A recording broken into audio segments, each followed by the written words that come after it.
When you hear the music, you know what time it is. Welcome to the Joy Reid Show. Hope you guys had a fabulous Bad Bunny weekend. Big up to everybody in the chats. We see you here on YouTube. Also, of course, on the stack. Hello to our Substackers. Big up to everybody on Facebook. We love that you guys are on Facebook taking a look at us as well. And also our Twitchies on Twitch. We love the fact that we have a little Twitch family. You guys are small but mighty, a small but mighty mob of TJRS Twitchies. I just want to jump in. Sorry, Joy. I just want to jump and say happy Monday, everybody. Enjoy the show. I'll be back later. All right. Jason Reed says happy Monday. Happy Monday from the entire Team TJRS family. See, I'm wearing my merch. This is usually an indication that I didn't have time to really come out with an outfit on today. So I just went makeup, jacket, earrings, ready. Also got my brows done. Big up to Cam 2 Beauty. Got that brows done. So I'm done. I'm good. Ready to go. We have a lot to talk about tonight, but I do want to remind you guys to get your questions in for Miss Maddie J. Do not forget our pre-Valentine's Day show is coming up. What's today, the 9th? You have a deadline of Wednesday to get your questions in so that she can answer your questions, because we're actually doing this on February 13th. That is next week, Wednesday. So you want to get your questions in ASAP. If you got love questions, if you've got advice you need. I'm sorry, Jason, I have to make a correction. Please. The questions have to be in by the end of today. Oh, you want them in by today? Well, it says so in the flyer by 2/9, so. Oh, was it by today? Oh, well, I stand corrected. Get them in today. Get them in by the end of the day. Close of business tonight. So yes, I gave you fake news. You want to get those questions in tonight. We'll give you guys till the end of close of business. Well, close of business for us is like 9 o'clock, but just get them in tonight. Get them in tonight. We will honor any until 11:59 Eastern Standard Time. We'll honor it all the way till midnight because we have to compile them. The reason we need you guys to get them in is that we want to get the questions in so we can pick the best ones, the most fun ones. We can make sure that we identify the right questioner, the asker, and so that we can get them in. I will also throw in, just to throw a loop into it, if you want to ask your question on video, please feel free. Like if you want to ask, like put a little camera in front of yourself and ask your question using video, feel free to send that too. Just don't make it long.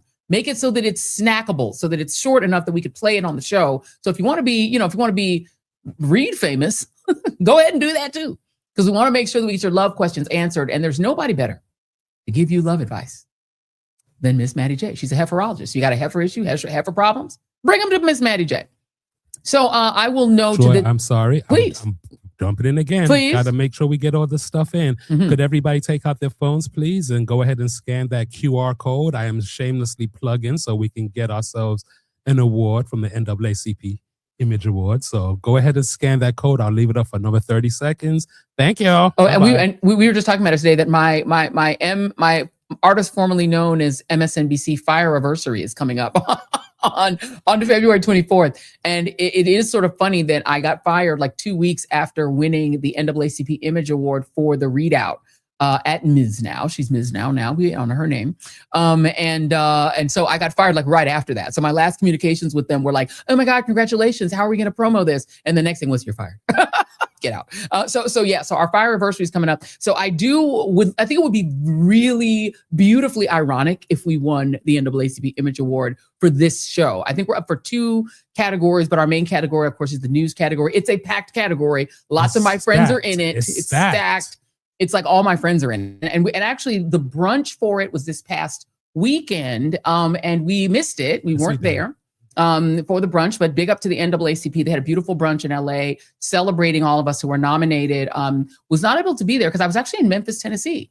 We were in Memphis, not only to hang out with Sean, whose birthday it is. We're going to embarrass Sean right now, who is our beloved member of our team, a very critical member of our team, Sean's birthday. So we were down there celebrating that, but also I was receiving the Benjamin Hooks Award for Medgar and Murley. The other thing I got an NAACP Image Award for. And you can play a little bit of that, Jason, if you want to. This is, we were just down there. And it's the Benjamin Hooks Award at the University of Memphis.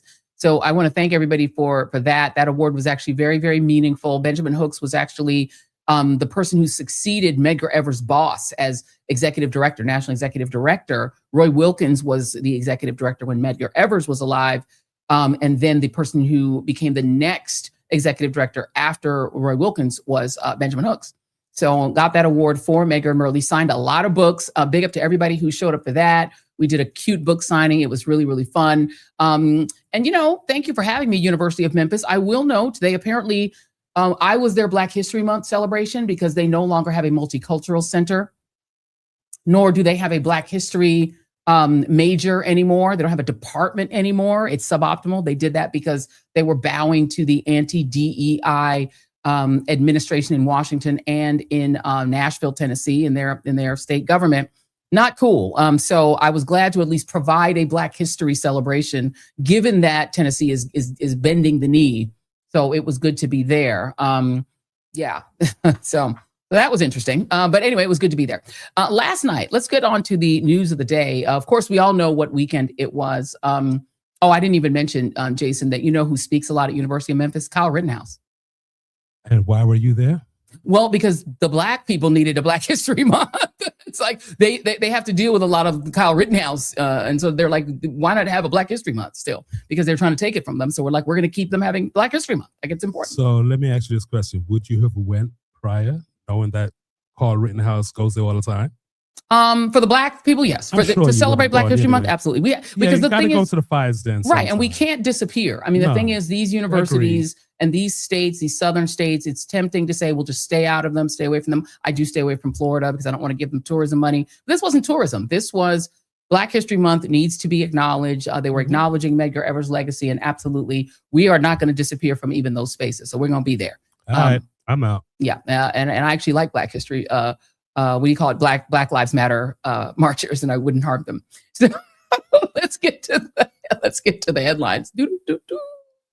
Last night's Bad Bunny Bowl, aka Benito Bowl, for the star of the Super Bowl 60 halftime show, Benito Antonio Martinez Ocasio. I love that that's his name. Bad Bunny's real name is Benito, and say was eclipsed this year by Bad Bunny Bowl with more than 135.4 million viewers. That is huge. Now, Bad Bunny is, of course, an international superstar with a global fan base far beyond Puerto Rico. And the Super Bowl is actually an international sporting event, even though it only involves United States teams. But it's broadcast in something like 130 countries all around the world and in more than 30 languages. Though apparently, poor MAGA is unaware. In fact, this is something that the NFL brags about. It's international popularity. They brag about this every year. If you go on their website, they brag about it all the time. So the opening of the show of the entire night was, of course, Green Day, who performed a medley of their hits, including American Idiot, which got censored by the fine folks at NBC, apparently. Lots of people were very upset. They felt that it was censored and that some curse words directed toward the United States and the ICE establishment were cut out. Other people upset that they weren't more radical in their performance, but we don't really know because we only saw what we saw, and it's just not clear how much was censored. But David Korn and some others were on Blue Sky. I was on Blue Sky for a little while, live posting about it, and people were definitely saying that they were censored. So we await the news media or the journalism to tell us exactly what they said that got cut out. But it was a lively start. It was very Gen X. It was a very Gen X moment. They were playing American Idiot. You can see them there, fabulous hair on the lead singer. So that happened. MAGA also not happy that Coco Jones, she performed the Black National Anthem, which has become a tradition. Look at that dress. That dress is absolutely gorgeous. Note that we have to just tell you what you're seeing because you have to license this stuff in order to play it, and play the music. But yeah, Coco Jones sang the Black National Anthem, beautifully done. She's a fabulous vocalist, incredible singer, beautiful, beautiful, beautiful. Lots of people in the chat saying they were singing along with her. I will also note America the Beautiful was sung quite beautifully by Brandi Carlile. And the gentleman who sang the national anthem, who had a beautiful voice, had this sort of very lyric, sort of light voice, beautiful voice, is a guy named Chris Puth, who I was not aware. Thank you for Winsome telling me who that was, because I didn't know.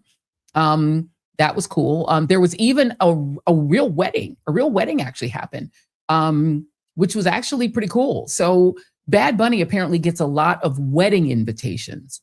He got a wedding invitation from this particular couple, and apparently he just invited them to come and get married on live TV as part of his segment, which was amazing. And so when people were saying, was that a real wedding? Did people? Yes, they really got married. Reading from the AP News article about the entire festivities, and here is what they wrote at AP News. The sun hung low when Bad Bunny emerged in Puerto Rico's sugarcane fields during his halftime show. I will note the sugarcane fields were people. There were people in costumes at the sugarcane fields, which is pretty cool, surrounded by jibaros in pavas, rural farmers in traditional straw hats, viejitos playing dominoes, an affectionate term for older men, and a piragua stand, which is shaved ice, undeniable symbols of Puerto Rico. And if you pull A5, it's really cool. From a small Caribbean island with a complicated colonial history to the world. Oh, no, the next one, please. The artist-born Benito Antonio Martinez Ocasio brought Puerto Rican culture to the Levi's Stadium in Santa Clara, California for his 2026 Super Bowl halftime show in what was always going to be a landmark moment for Latinos. He started Reo Sola as he reemerged on top of the casita, which is a little house, which you guys just saw from his Puerto Rican residency. Cardi B, Jessica Alba, Pedro Pascal, Carol G, Young Miko, Ronald Acuna Jr., Alex Earl, and Dave Grootman were among guests at his Party de Marquesina, which is a house party. That is the quote from AP. Now, this is an actual shot of me. Here's where I embarrass myself for your entertainment. During the performance, which I rewound and watched, I promise you 3 times, I'm not ashamed to say, I was getting it in. You just have to imagine in your mind the music and that I am on beat, because I was. I was getting it in. This is like me doing my my best Gen X auntie. I was getting it in, y'all. I don't care. I'm not even embarrassed and ashamed to say that I was dancing my little behind off. You just have to kind of hear the music in your head. It was fun. I was trying to learn like all the songs in the airport while Winston and I were traveling back from Memphis. I didn't learn that. I'm not good at remembering them anymore because, you know, I got a brain that's like middle-aged.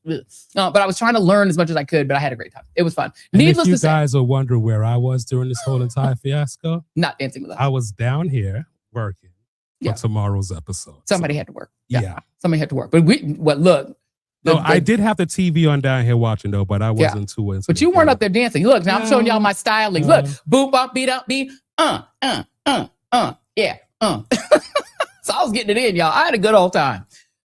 So not to worry though, not to worry. The segregation now, segregation forever MAGA crowd had their own halftime fun too, with an alternative halftime show featuring Kid Rock lip syncing, off sync, in jorts.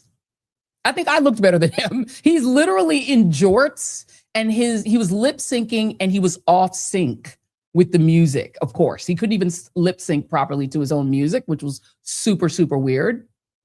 The All-American halftime show apparently drew as many as 5 to 6 million concurrent viewers on Turning Point USA's YouTube channel per The Athletic and USA Today, which, if you're a math person, it is a lot less than 135 million. The performance was also broadcast on Christian network TBN, though they have not released any numbers there as yet.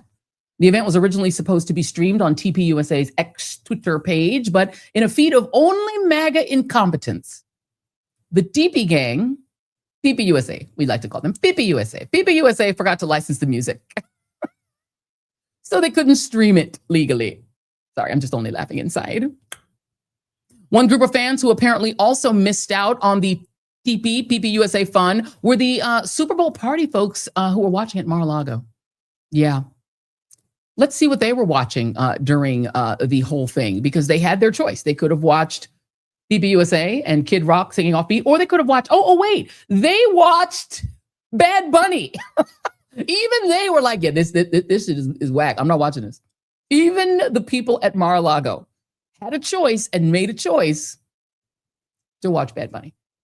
And while it is great fun to laugh at these people, because let's face it, they are stupid, it is also important to remember the purpose of segregation. I mean, these people are giving the same energy as those in history who felt like they could not send their kids to school if Black kids were there, or use a water fountain if Black people were using it. They needed to have their own. But what you need to understand about segregation is that it is in part about making sure that the out group, in this case, in the 1960s and before, Black people don't know what they're missing, right? You want them to not know that there are textbooks that are brand new and unwritten in, and to believe that the reality that they've been fed is the only reality, so that they never envy what white people have and aspire to get the same for themselves. This, of course, is incredibly stupid because it presumes that Black people at that time had no idea what white people had, right? So many Black people literally working in white people's homes, generation after generation, and also having access to, I don't know, television and to other Black people, and also just not being stupid. But segregation is also about the in-group, right? It's about keeping white children away from Black children. And let's be clear, segregation was almost always about young white people and white children.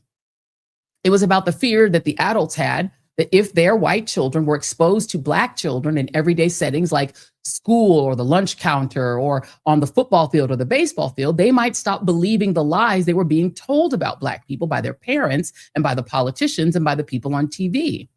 They might come to see Black people as fellow human beings who are perfectly normal and perfectly moral and who deserved equality.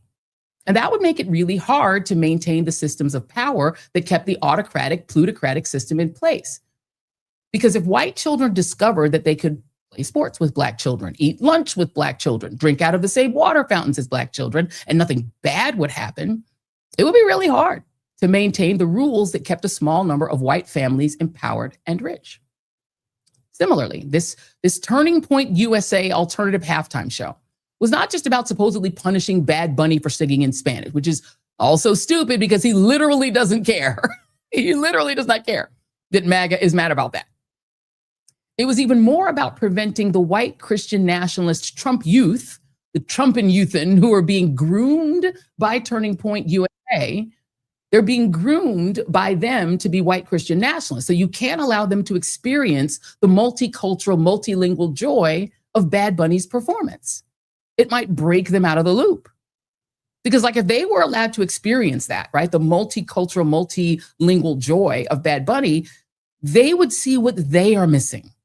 They would see the culture they're not getting a part of. And they might want to be a part of that. They might want to be a part of the multicultural majority rather than remain locked into the white Christian nationalist, rigid conservative, seasoning-free matrix that are currently ruling plutocrats, autocrats, and Christo-techno-fascists need them to remain fixated on in order to maintain control over the country and over the Republican Party that they have taken over.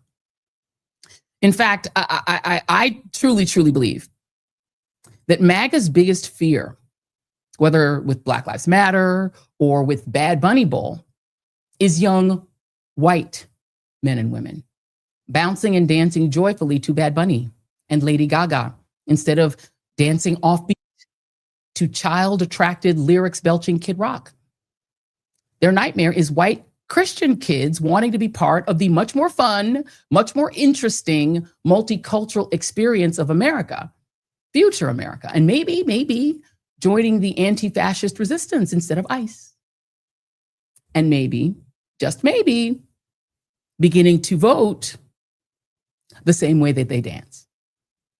Joining me now is a really fantastic panel. I am really excited about it. Entertainment journalist, producer, and entrepreneur Chris Witherspoon, our pal, who currently serves as an entertainment contributor to NBC News, appearing regularly across Today Show, NBC News Now, and additional network platforms of pop viewers. And also writer, music journalist, cultural critic, fellow artist, formerly known as MSNBC refugee, podcaster and TV personality Toure, who among many things is the host of Rap Latte, as well as the host of Why Did They Break Up?, which debuts next week.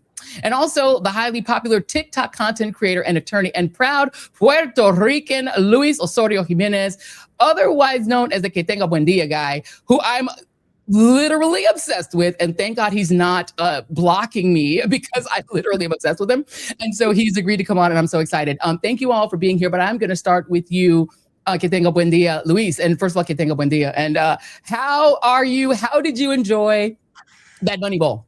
What an incredible time to be Latino and to be Puerto Rican in the United States of America. Amazing, right? And I gotta say, I'm loving the adoption of our culture by you and your dancing, Joy. I gotta give it out to you. You're invited to the Fiesta de Navidad in Puerto Rico anytime you want. Yeah. Give me some coquito and let me cook. There you go. That was the agreement. We wanted to bring culture to other people that have not experienced it, and you embraced it, and that is the result of what we wanted to be doing out there. So great to see. Absolutely. And you know, and it comes at a time, Luis, when there's been a lot of questions about whether, you know, the Puerto Rican like mass en masse, right? We're drifting toward Trump and away from this kind of multicultural experience. You talk a lot on your TikTok channel, which is really brilliant. People should follow it, about the sort of aspiration to whiteness, when actually the coolest thing about Puerto Rico is the multicultural Taino African, what we saw from Bad Money. Do you feel like that spell is breaking? Absolutely. I think we as Americans are understanding finally, after a long awaited time, that America is all of us. That is a group of people mixed and intertwined together that come from different places, different ethnicities, cultures, to learn about each other and to understand that our differences is what makes us whole. And we could not be more excited to finally see it come into fruition, of people experiencing differences, different food, different music, different types of things, because that is what makes us truly Americans. And I could have enjoyed it more. So beautiful to see all those flags in display and all those people enjoying it, because it's not about Puerto Ricans that day. That day was about all cultures, about Ecuador, about Chile, about Peru, about Mexico, about everybody coming together to become friends and to enjoy what makes us different. That's what it's all about. Amen. He even threw in Jamaica. He got Jamaica in there as well. Chris Witherspoon, this was, from an entertainment point of view, it was blockbuster, right? The numbers were huge. There was the little Liam lookalike, and Liam, of course, the sweet little boy who had the hat and the backpack, who was taken with his dad. There was this moment where Bad Bunny like hands him a Grammy, and I will note for everybody, he was not Liam. He was actually a lookalike. He was an actor. But that moment, I think people were in tears when they saw that. What do you make of just the presentation, the people who were grass, all of the structure of the way it was put together? And also, by the way, Lady Gaga being the only English speaking person in the whole show.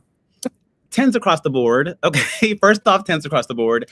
I think that Bad Bunny, and I'm going to give him his full name, Benito Antonio Martinez Ocasio. That is, we got to call him his full name now. Amen. I think that he came in with the expectations, and like so many people, the naysayers, the doubters, expecting him to not deliver. And I feel like he over-delivered after even last Sunday in the Grammys, where he took to the stage and was just so strong in all that he had to say. That performance was so spectacular. And I always say that, in this country, our petroleum, our automobiles might not be our greatest export. To me, it is our arts. It is our culture. That is our biggest PR campaign, moments like the halftime show. And to me, what he did, how he unified the different nuances and layers to the story that he was trying to tell. If you go back and watch it, there are so many different Easter eggs in those performances. Were absolutely incredible. He deserved to be on that stage. The receipts are there. He is the most streamed artist of 2020 through 2022, 23, and 25. Like, what more could you ask for? Yeah, absolutely. And, Toure, as a culture critic, I'm sure for you, this was like a smorgasbord of things to think about and write about and talk about. I mean, everything was there. He referenced even the fact that the power will go out in Puerto Rico by having the tall, towers where people were climbing the top. Like, he missed nothing. No, I was watching it, and the phrase that kept coming back to me was world building. He's world building. He's creating this Puerto Rican world where we see the men playing dominoes and the food being sold and the women doing nails. And then we get to the casita and the bodega and the marqueta. And I'm like, I feel like I am in this Puerto Rican diasporic experience, because we start in the fields and then we move to what is probably the Bronx for a lot of people. And so we move through a wedding and all these different moments. I'm like, we are experiencing hanging out, like a montage, living in Puerto Rican culture. And part of what we're seeing here is that the Super Bowl used to be do a concert in front of the cameras, and with Kendrick and also with The Weeknd and Rihanna, but definitely with Benito, he's creating a broadcast set on the stage, on this field. So he's moving through this field. All the vegetation was giving me life, was making me feel like I'm in a Puerto Rican situation, like an experience. Like, it was more than just a concert. He sort of brought you into his world. And it's amazing how yes, there's all the togetherness, unity, love, but there's a lot of criticism of America and colonialism and imperialism that you might miss if you don't speak Spanish. Ricky Martin is basically saying, what a Bad Bunny song, what happened to Hawaii could happen to us, goes right over most Americans' heads. 100%. I mean, we're going to come back to that later, but the Ricky Martin, I think everybody was screaming, oh, Luis, I promise you, I was screaming so loud when Ricky Martin showed up as somebody who lived in Miami in South Florida for a long time. It was like the perfect person to show. But Jason, if you could show A12, the moment I think a lot of us cried, because a lot of us thought it was the real Liam. And of course, Liam is the little boy who was, kidnapped with his dad by ICE. He is now home. He is home in Minneapolis. There he is with his dad. This little boy looked so much like him, but the boy on the left is not Liam. The boy on the right with his dad is Liam. What did you make of that commentary by having Liam, a Liam type character there? Oh, Luis. Oh, is it me? I'm sorry. Yeah, sorry. No, I think it was great. I think that the main message that Bad Bunny is trying to put out there is, how are you going to hate us if you don't know us? Love is always better than hate. And we have people like Liam Coneno and other Latinos who have been discriminated heavily by the Trump administration and by ICE. And we are telling people, if you don't get to know us as human beings, as family members, as brothers and sisters and friends, how are you going to criticize us and how are you going to hate us when you've never experienced being beside us, hand in hand together, experiencing the love and joy that we have to bring to this great nation? So yeah, I think that was a big message that he wanted to put out there, and he did so masterfully. Joy, I saw the Luis thing that you see, but I think that's meant to be younger Benny.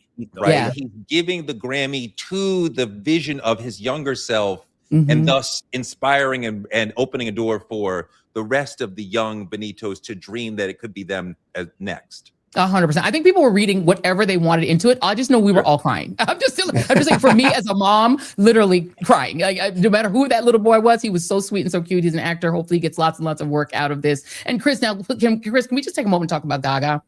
Oh yes. Can we just gag for a moment over Gaga? Yeah. First of all, her performance was beautiful. She was the only person who sang in English, which I love, because we were like, we do not want Benito to sing in English. We were like, just sing in Spanish. You don't feel any pressure to do that. And I'm glad he didn't.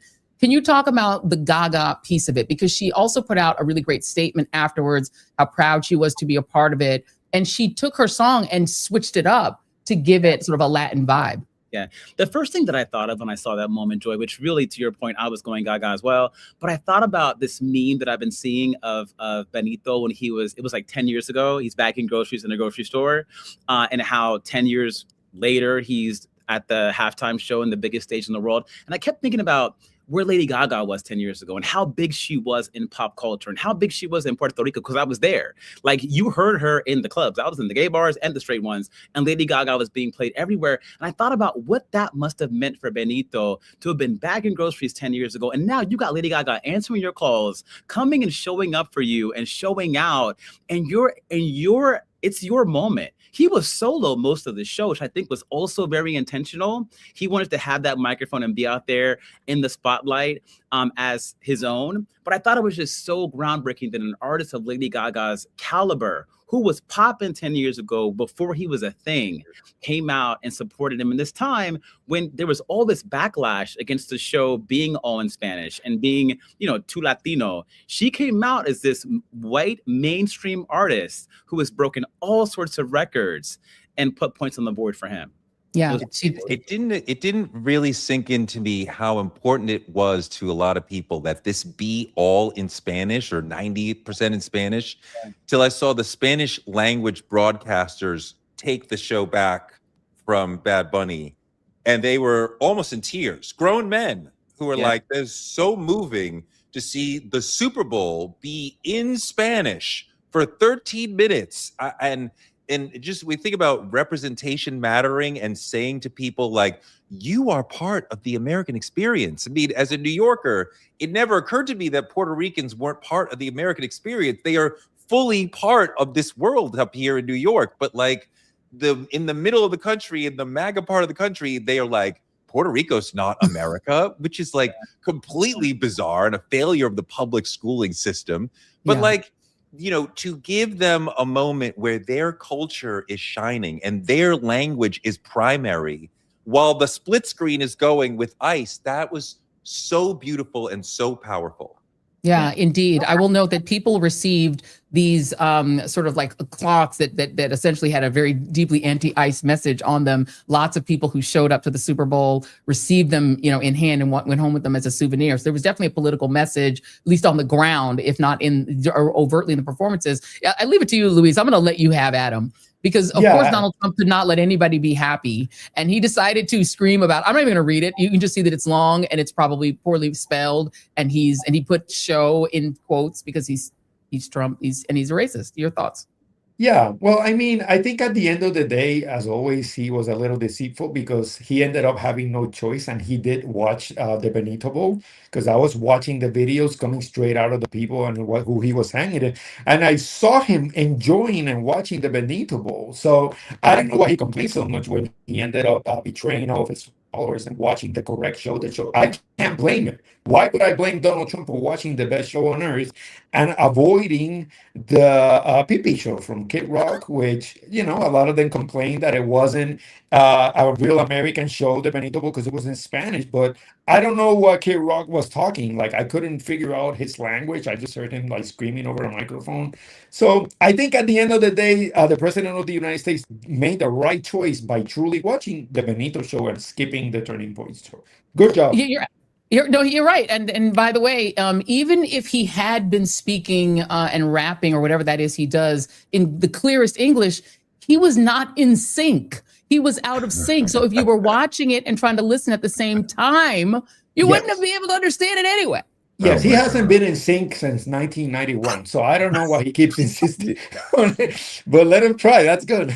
You know, Joy, one thing that was interesting for me is I am not historically a Bad Bunny fan. I've been aware of him, but have not gravitated toward the music. Didn't know anything that he was saying. But even still, it was obvious to me that this man is a superstar, right? Because the charisma still exudes. He looks great. He moves like an alpha. He moves like a superstar. He doesn't outright dance the way you see like in R&B, but the way he flows and moves through the crowd and walks is dancer-like. So I'm constantly like, I completely understand. And the sound of the voice, I don't know what he's saying, but it is completely obvious to me why this man is a superstar. Yeah, and that is, Chris, why it works, right? Because you actually, even if you can't sing along because you know you don't know enough Spanish or you don't understand, it doesn't matter. Like, it actually was such an infectious performance. Just as somebody who is as I am a big fan of the sort of concert world, the big concerts, the Beyoncés, the Rihanna's, the ones who do the big interstitials, and they make these really, Madonna did a fantastic concert last year, or was it the year before? The ones who really know how to do it. Talk about it in that sense. And also Kendrick Lamar last year, who, by the way, also staged an absolutely phenomenal historic performance. But talk about it sort of in terms of all of these sort of, metrics of a Super Bowl show. Yeah.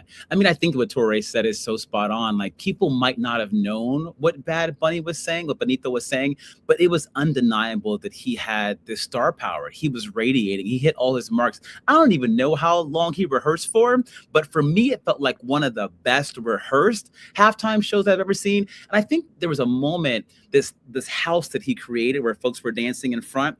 All I kept thinking about was Karol G and Cardi B and Pedro Pascal. And a lot of folks might not realize who Karol G is, or who they might not know Cardi B's lyrics, but there were like 3 or 4 artists and actors in that house that were dancing. They even have a moment to have the microphone that literally are dominating American streaming charts.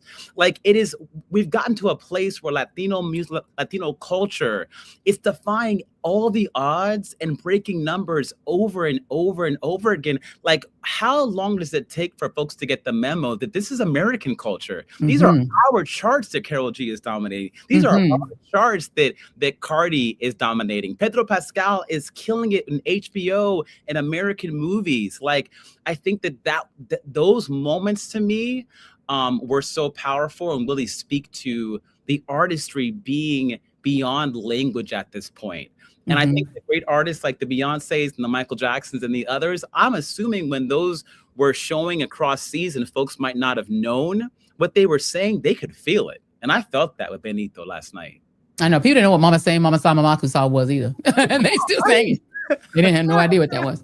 Luis, I'm going to give you the last word here because, you know, one of the things that, you know, when Winston and I were sitting there watching it, when I was caught my breath from dancing. And by the way, I watched it 3 times in a row and then had to catch up on the game because I just kept watching it over and over again and enjoying it. But one of the things that I thought when I watched it and just saw the range of complexions and colors and the lady braiding hair and this, you know, the food, the everything they were showing, the drinks, everything, I thought to myself, see, this is the future of America. This is what America is going to look like. And this is what MAGA is so afraid of. This is the future that they're afraid their kids are going to embrace. And that is what I thought. And I want to give you the final thoughts on when you looked at that beautiful spectacle of beautiful, wonderful, incredibly talented people. What was your starting thought? Absolutely. It was pretty much the same. What a chance to get a tiny glimpse, a moment in time where you can see for a little bit, for a couple of minutes at the least, what it is to be Puerto Rican, our culture, a little piragua in the corner, a little domino table sitting there, a little splash of coquito in your mouth. That's what we want. We already have it in Puerto Rico, but we want to bring it to the United States, that beautiful experience of what it is like to be part of the beautiful island of Puerto Rico and its people. And I am telling you, if you want to experience that, please give you the opportunity to do so, because it is a beautiful lifestyle full of people, of loving, caring individuals that want to give out to the community and bring our food, our culture, our dancing, and everything that makes us Puerto Rican to you. So you can experience it as well. So if you haven't visited the island, go do so. And if you want to get a little bit of Puerto Rican culture, feel free to visit the 100 by 35. I'm telling you, you're going to like it. I promise you, my next vacation is going to be in San Juan. Like I'm ready to go like tomorrow. I'm really ready to go. I'm so excited to finally set foot on that island. It seems just like the most fun and the most beautiful place. Beautiful people. And I want it to be a state. Let's just also have a whole nother show about that. We're going to need statewide for Puerto Rico. So you guys can have full representation. Thank you. Luis, where can people find you? Luis Osorio 787 on YouTube and TikTok. I have my podcast, Mofongo Wars Podcast, out now. You're going to enjoy it. Go check it out. Fabulous. We're going to put that in the description of the show so that people can get up on it. Toure, where can people find you? I mean, people know, but tell people. Find me on YouTube at Toure Tube. And Chris Witherspoon, other than well, I mean, all of y'all are in my text chain, and Luis is going to get sucked into it too. Sorry, Luis. Where can people find you, Chris? Listen, y'all can find me at Witherspoon C on all social media. Also, head over to popviewers.com for all the latest entertainment stories. I love it. Thank you guys very much for, and also not laughing at my dancing skills. I appreciate it, especially Luis. He did not criticize. I feel seen. Thank you all very much. All right, bye. Que tengo buen día. See ya. All right, you guys, that was a lot of fun. And if you guys enjoyed it too, throw in the comments in the comment threads about what you all thought about what we saw. I thought it was brilliant. I thought it was fantastic. Let's go on to our next thing. But first, before we get to our next block, we got to pay some bills here. And we could not be doing what we're doing, bringing you this independent media content without our sponsors. So we are super grateful to our sponsors. And tonight's episode of the Joy Reid Show is brought to you by our friends at the Freedom from Religion Foundation. So let's just talk for a moment about who pays the price when church and state merge. It's women, it's LGBTQ people, it's religious minorities, it's anybody who does not fit a narrow white Christian nationalist vision of America. The First Amendment exists to stop that. The Freedom from Religion Foundation is fighting in courts and in communities to keep public institutions secular so that nobody is forced to live under someone else's theology. This is literally a civil rights issue. So if you want to support the important work that they're doing, here's how to do it. Just visit ffrf.us/New Year, or make it even easier. You can simply text my first name, Joy, Joy, to 511-511 to learn more and join. So go to ffrf.us/New Year or text Joy to 511-511 and help protect a country that belongs to all of us. Last time, ffrf.us/New Year. Do that today. Message and data rates may apply. All right, I want to show you an ad from the Women's March, and this ran about 2 months ago.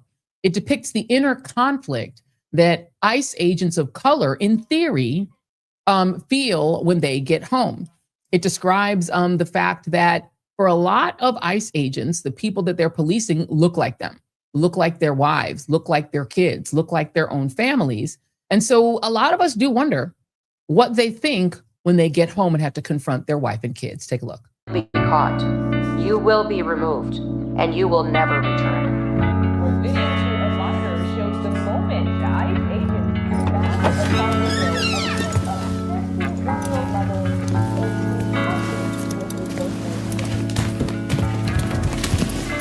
Daddy, how's your day?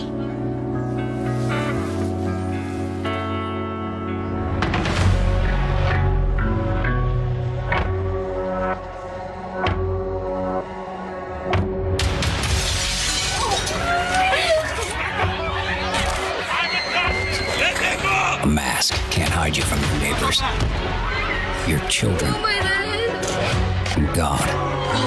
They'll know. You can walk away before the shame follows you home. Daddy, how's your day?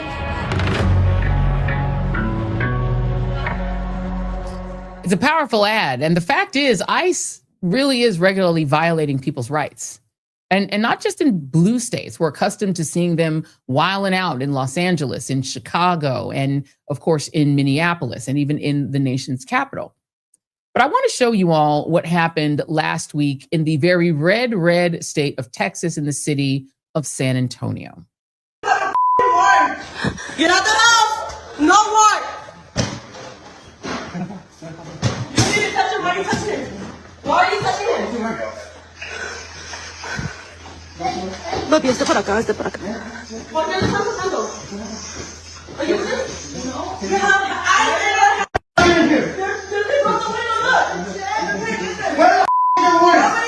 Where is your warrant? Where is your warrant? Where the f*** is your warrant? Hurry up! Get the f*** out!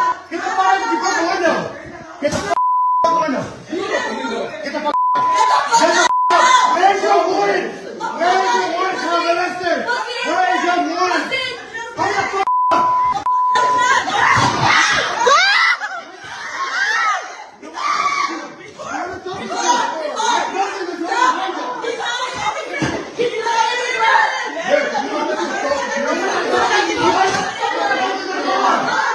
It's not Anthony. This other guy that's trying to help. Anthony's right here, but me and Anthony are not getting in this because I don't know. I don't want to have Hold on.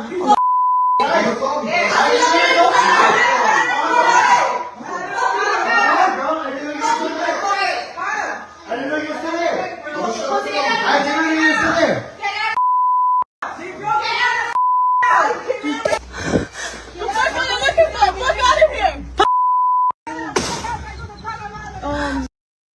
Joining me now is Tony Box. He is a former Army officer, FBI special agent, SWAT team leader, and a federal prosecutor who is now in private practice in Dallas, Texas. Tony, welcome to the show. Thank you, Joy. So happy to be here.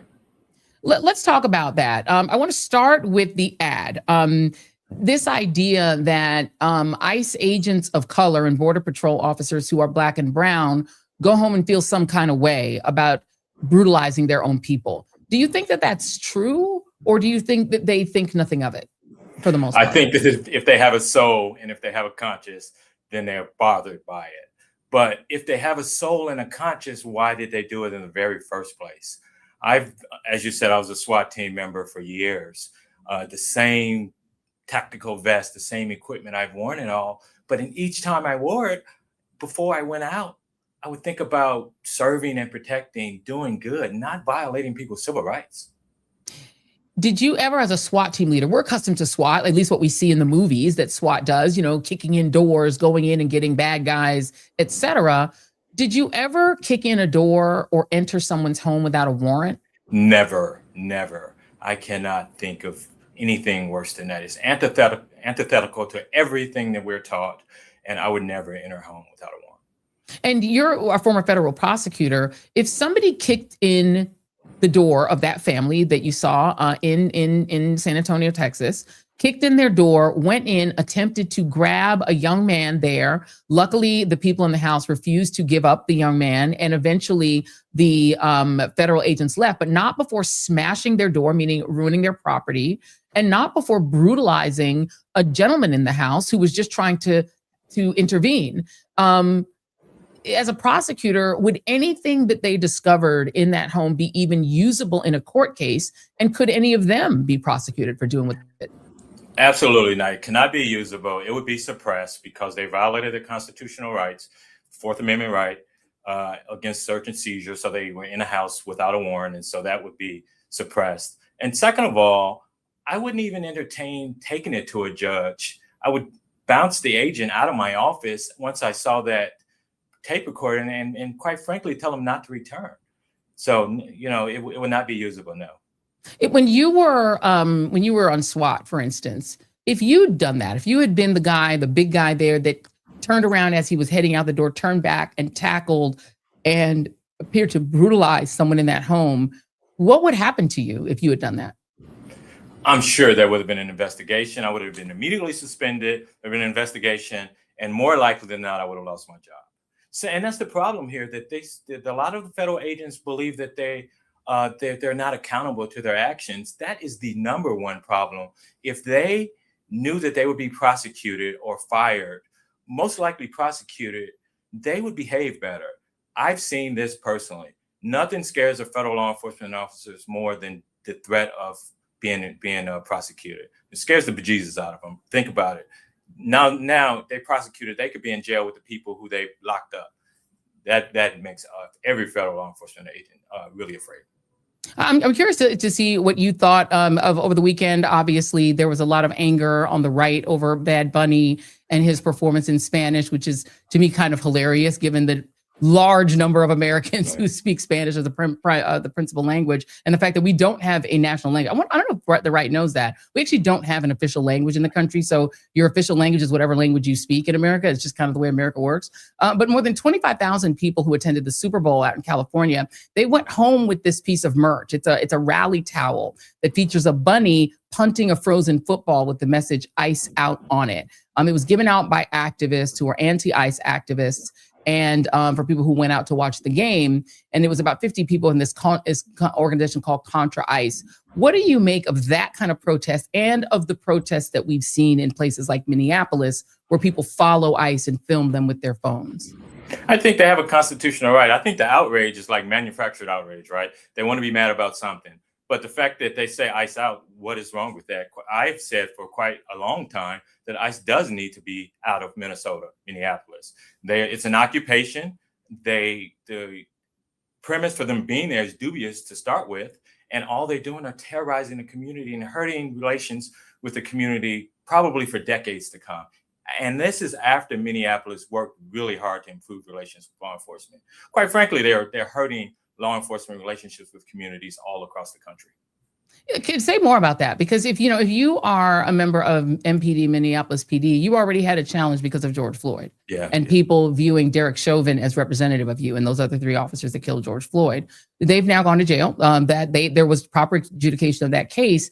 And what does it now do if the people now in Minnesota are looking to you, member of MPD, to protect them from the federal masked police? Does it help? What does that do for you, if you're MPD? It hurts them. Yeah. So the chief of police in Minneapolis has been eloquent.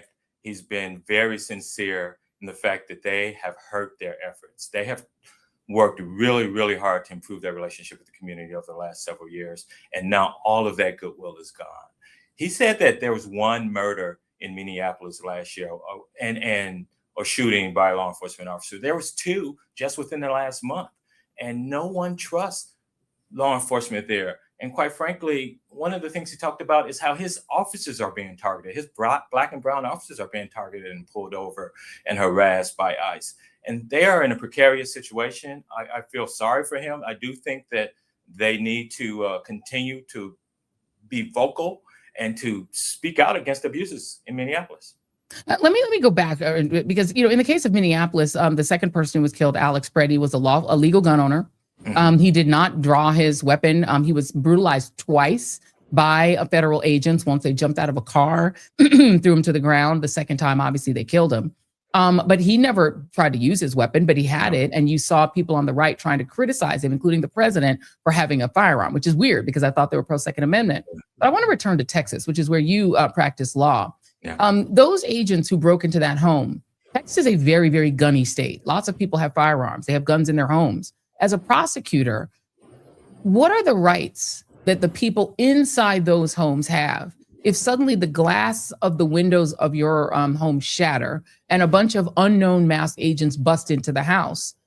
Aren't those agents putting themselves at risk that the people inside consider that a Second Amendment situation and try to defend themselves against what they think are masked intruders? They are. They're taking a tremendous risk. And this is a state that loves their guns, loves the Second Amendment. And yeah, those agents are really putting it out there by busting in houses and risking it. And then if there was a tragedy where somebody is killed, then there's the very difficult question of, did they know whether it was law enforcement officers or not? No one wants that situation. And, you know, the abuses are legion, and the list goes on and on of the violations that they've done. And that's another one, to put themselves and others at risk. It strikes me as the Breonna Taylor situation in Louisville, where the officers bust in a house and there was shooting, and then there was years of litigation. Why do that? Well, I mean, the thing is, in the Breonna Taylor situation, although that also is a very strong Second Amendment state, there was an attempt to prosecute Breonna Taylor's boyfriend, who did draw his weapon because armed men burst into their home and he didn't know who they were. They tried to prosecute him. They eventually did drop the prosecution, but there was an attempt to put him in prison for that. In the case of Texas, yourself as a prosecutor and as a former federal agent, do the people inside those homes have a Second Amendment right to use their firearms if an unknown person breaks in their home? Would they be prosecuted? If an unknown person, if they didn't know it was law enforcement, they do have a right to use it. And yeah, would they be prosecuted? It depends on the prosecutor to jurisdiction, but it would be a very tough case to make. And in the case of this particular Justice Department under Pam Bondi, it seems to me that they would prosecute those people, no matter, even if it was the middle of the night and they had no idea who was breaking in, because now we don't have a Justice Department that operates without fear or favor. They have a lot of favor and they really want there to be a lot of fear. And I deliberately chose a clip from Texas to ask you that question, because Texas is one of those states where you're taking a risk even delivering food to a house in Texas because everybody in there is armed. I think about in Florida, the door dashers who are afraid to ring the doorbell or pull into a driveway because there have been literal shootings in some of these red states and the person's just delivering food. People can be very jumpy. And so I wonder, like, what would be the challenge for a prosecutor of what to do, a local prosecutor, set aside the federal ones? People have the right to defend their homes. And yes, they might be prosecuted under Pam Bondi's, but that just means an indictment. That doesn't mean they're going to be successfully prosecuted to the end. People here understand that they have a right to protect their homes. And you have to, more than indict, you have to prove to 12 jurors that this individual did not have their right to prove that, to protect their home. And that's tough. That's tough to do in Texas. Let's talk about some of these agents individually. ICE agents have been complaining to any reporter who will, listen to them, that these bonuses that they were promised, that maybe they're not happening. There was a promise that they would get like $50,000 in bonuses, that student loans would be forgiven, but it's turning out to be a lot like no tax on tips, which turns out to be not really no tax on tips. It's really no tax on some of your tips. And in the case of these bonuses, there are a lot of stipulations. You have to stay for a certain number of years. If you don't stay for the number of years, you have to give back the money. And it seems that the bonus promise doesn't seem to be really true. Have you heard from anyone who has signed up for ICE that is happening?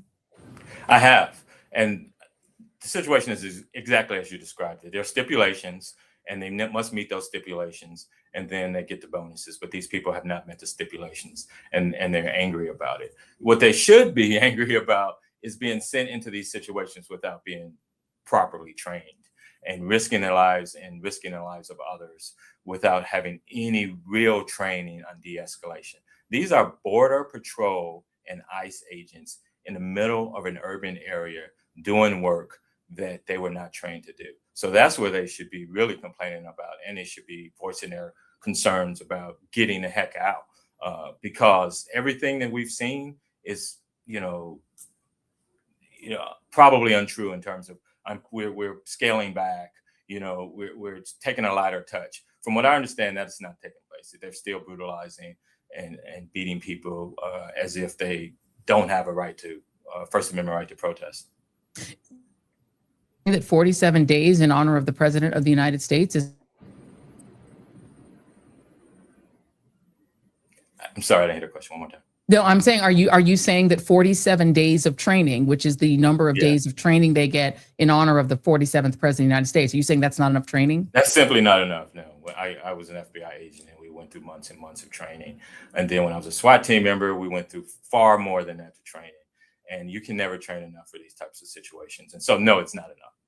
I want to play an interview that we did with a gentleman named Raul Rodriguez. He was a Border Patrol officer. He himself is Latino. He ended up being thrown out of Border Patrol when he discovered that he himself is undocumented. He came as a child to the U.S. and didn't know that he really actually was not a fully registered citizen. Here is a little bit of that interview. Oh, okay. We'll pull it up in just a second. Just let me know when you have it. But one of the things that he talked about is why he actually took the job. And here it is. When I first started, I didn't think of it as going against the Latino race or Latino people. I saw it as a job. I saw it as a way to sustain my family, to provide for my family. I didn't think. In your view, do a lot of people that you know of that are joining ICE, that are taking these jobs, is that why they're taking them? That it's not so much ideological as it is economic? Oh, more, yeah. Overwhelming majority of people is economical. I was just in the border not even 2 weeks ago, and the border has a tremendous number of ICE and Border Patrol agents. It is the main employer on the border, the Texas-Mexico border. And so that's the driver of their economy, and that's what the families look for, an opportunity to work for these agencies. But what they don't want is to see their loved ones abusing people's civil rights and constitutional rights. Do you think that ICE should be unmasked? I do. I absolutely do. I think they should be identified each and every time. And I'll tell you why. If there's an opportunity, they should know that there could be recourse. There could be repercussions. There could be prosecutions. To the extent that you are violating civil rights, I've actually prosecuted a civil rights. It's a case where an officer was kicking the stew out of somebody who was restrained. And it was on camera. He didn't know it was on camera. And so if they knew that they could be identified, that would tamp down some of their behavior. Do you think ICE should exist as an agency? I think that it should be reformed tremendously. I think that it can be reformed. So I do think that they have a purpose: border control, immigration, but not being dropped in the middle of a city to terrorize the community. Do you think that the United States was somehow less safe before 2001? Because there was no ICE before 2001. Less safe now before 2001? No, I do not. Yeah. So if we went back, I guess I'm asking this because there is a question among a lot of Democrats that are trying to ask themselves whether abolish ICE is too much to say. But when my mother became a naturalized citizen of the United States, there was no ICE. This was in 1976. And all there was the Immigration and Naturalization Service. There was a Border Patrol, but there was no ICE. It just didn't exist. It was created after 9/11. Can you think of one thing that has gotten better from a security standpoint since 2001 that means ICE is critical to still have? To the extent that they have arrested violent criminals and kept violent criminals out of the country, I think we can all agree that that is a good thing. So you think that that is the sole purpose of what ICE should do, and that the rest of this urban occupation should be removed from their responsibility? Yeah, I do think the urban occupation should be removed, yes. Yeah, I do think they should concentrate on immigration and border actions. My exit question to you would be, assess, if you could, just from your point of view as a prosecutor, as a former federal agent yourself, Department of Homeland Security and their leadership, Kristi Noem, Tom Homan, and then above them, Stephen Miller, to whom they all report. What do you make of their level of leadership? So it's not leadership at all. It's ideologically driven hatred for certain types of people. So Brown and Black and brown communities.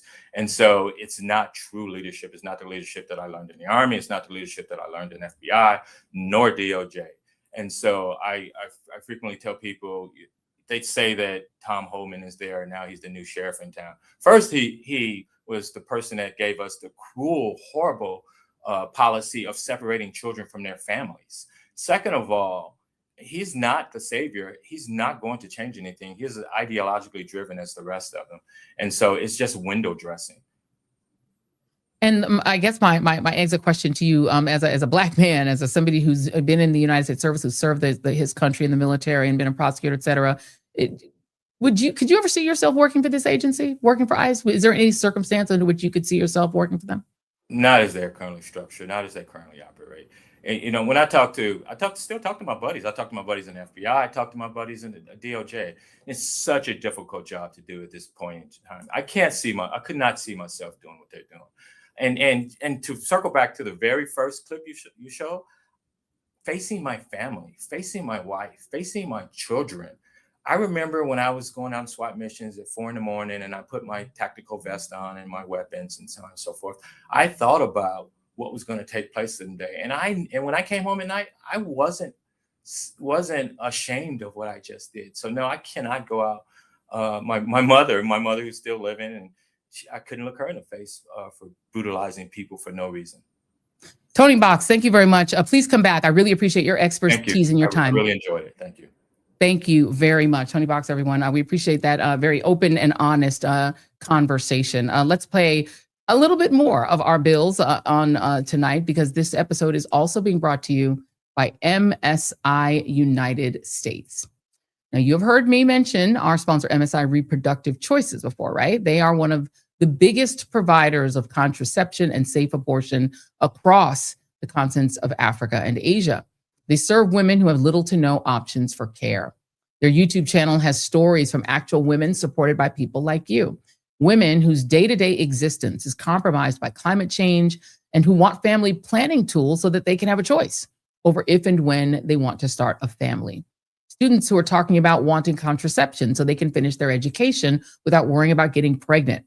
Some of the stories are pretty dramatic. MSI Reproductive Choices is still going strong despite all the cuts in foreign aid, because they planned ahead and started reaching out to regular people like all of you, my generous listeners. This is a legitimate opportunity to do some actual good. For $39, you can give a year of contraception to 6 women. That is real impact for the dollar. You can just go to their website at msiunitedstates.org. That's M for modern, safe, S for safe, I for informed, msiunitedstates.org. Or simply text my surname, Reid, R-E-I-D, to 511-511. So text Reid to 511-511 or go to msiunitedstates.org. That's Reid to 511-511 if you want to do it super quick. And please do help them out if you can. Thank you all for listening, and text fees may apply if you do use that text option.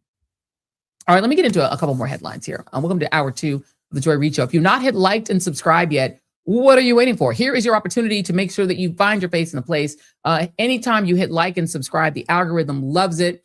All of the channels in which we operate, whether it is Facebook or whether it is YouTube or whether it is Substack or whether it is Twitch, hitting like and subscribe helps boost the algorithm and make sure that we can continue to bring you this media, because we want to try to make sure that we are here in place, particularly this year, because y'all know what's happening in November, right?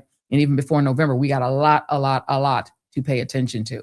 Let's talk just a moment about the current regime. J.D. Vance, your vice president, don't put him on me, he's your vice president. He got booed lustily in Italy as he and Usha decided to go and watch the Winter Olympic Games.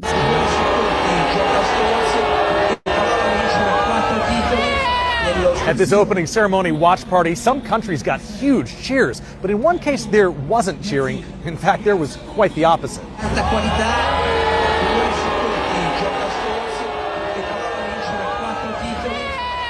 Tell me why you booed J.D. Vance just now. J.D. Vance doesn't represent the majority of us. And we don't want him here representing us on any level. he doesn't represent the people who are performing as Olympians. We support our athletes. We love our athletes. We're going to support Team USA, but we don't support what our administration is doing right now to immigrants. It's really upsetting. Not all Americans think that way. It's upsetting that Italy didn't want us, didn't want ICE agents here. We didn't want us here. They were protesting us, and that was upsetting for us. It made us a little afraid to attend as Americans. Why? That we might be associated with ICE agents and people who think that way. We welcome everyone in America and as friends of ours. And JD Vance does not represent that for us. We're so happy to be in this country right now, and it's kind of an escape, honestly. We love ice hockey. We don't love ice. No person is illegal, and everyone should have the right to a free life. That's why I support ice only if you play hockey on it. You play hockey on it. And that was just at the watch party where all the Americans were at. He also got booed in the stadium when they did the opening ceremonies. Like, it's just been boo everywhere that JD and Usha have gone, really all over the world since last year. I don't think there's anywhere they've gone where they've been welcomed. And good. They shouldn't be welcomed anywhere. They shouldn't be given any rest, comfort, or welcome anywhere they go. They should be treated as the villains that they are. And I mean her too, but she's going along with it, even though her family are immigrants. Another piece of news here. The governor of Maryland, Wes Moore, has been excluded from a dinner. So the National Governors Association, they host an annual meeting and dinner at the White House. It's like a tradition they do every year. This year, Donald Trump, Herr Trump, has very ostentatiously excluded the lone black governor. There's only one, Wes Moore of Maryland, excluded him from the invites to this dinner. Not that Wes Moore wants to necessarily have dinner with Donald Trump, but it is notable that he did that, given that Wes Moore is literally on the leadership team of the National Governors Association. They voted for him to be like vice chair. So he's like number 2 ranked in the entire organization. And yet he's not invited. They very, and again, this is on top of Donald Trump representing the first black president of the United States and his former first lady, Michelle Obama, as apes in a video he retweeted. And let's just say, okay, you think, that was just a coincidence. Okay, all right, let's say that was a coincidence. This comes on top of him doing that. So you put all these things together, and it seems like black leadership is in his crosshairs. Like, it can't all be coincidental. Let's play what Wes Moore had to say on CNN about all that. Perspective, why are you being excluded from this dinner? Well, I've long learned that I'm not trying to get inside over the president's psyche. It's not a good use of my time. It's not lost to me that I'm the only black governor in this country, and I find that to be particularly painful, considering the fact that the president is trying to exclude me from an organization that not only are my peers have asked me to help to lead, but then also a place where I know I belong in. And so I've long learned, and I've talked to the people and the children of my state, is that I'm never in a room because of someone's benevolence nor kindness. I'm not in a room because of a social experiment. I'm in the room because I belong there, and the room was incomplete until I got there. You're saying that he's excluding you because of the color of your skin? Well, I don't know. I can't speak to the president's intent. It's not lost to me, but I can't speak to the president's intent. Now, I'm not as nice as exactly. I can.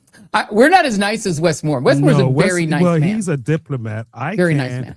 That man is racist as hell, and he doesn't want your black behind there, and that's just a real. If he is retweeting completely out of context clips that are depicting the former first black president of the United States and his wife as apes, then you want me to think it's just mere coincidence that the only black governor, the only one, is the one guy he says can't come to this event when the event isn't even his. It's the National Governors Association, and that man is the vice chairman. And one could be coincidental, right? Both, on top of his history, this is a man who would not rent apartments to black people when he was running his father's real estate company.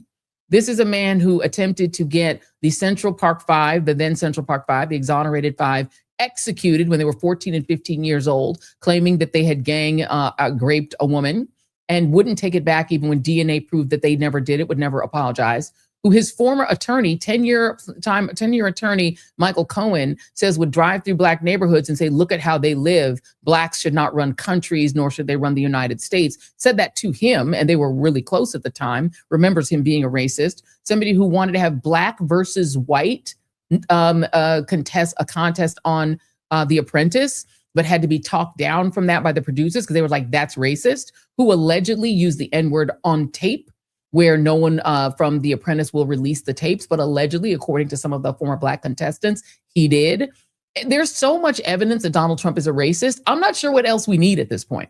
And the fact that the mainstream media is still very, sort of genteel about just saying that this man is a straight up gut bucket, knuckle dragging racist.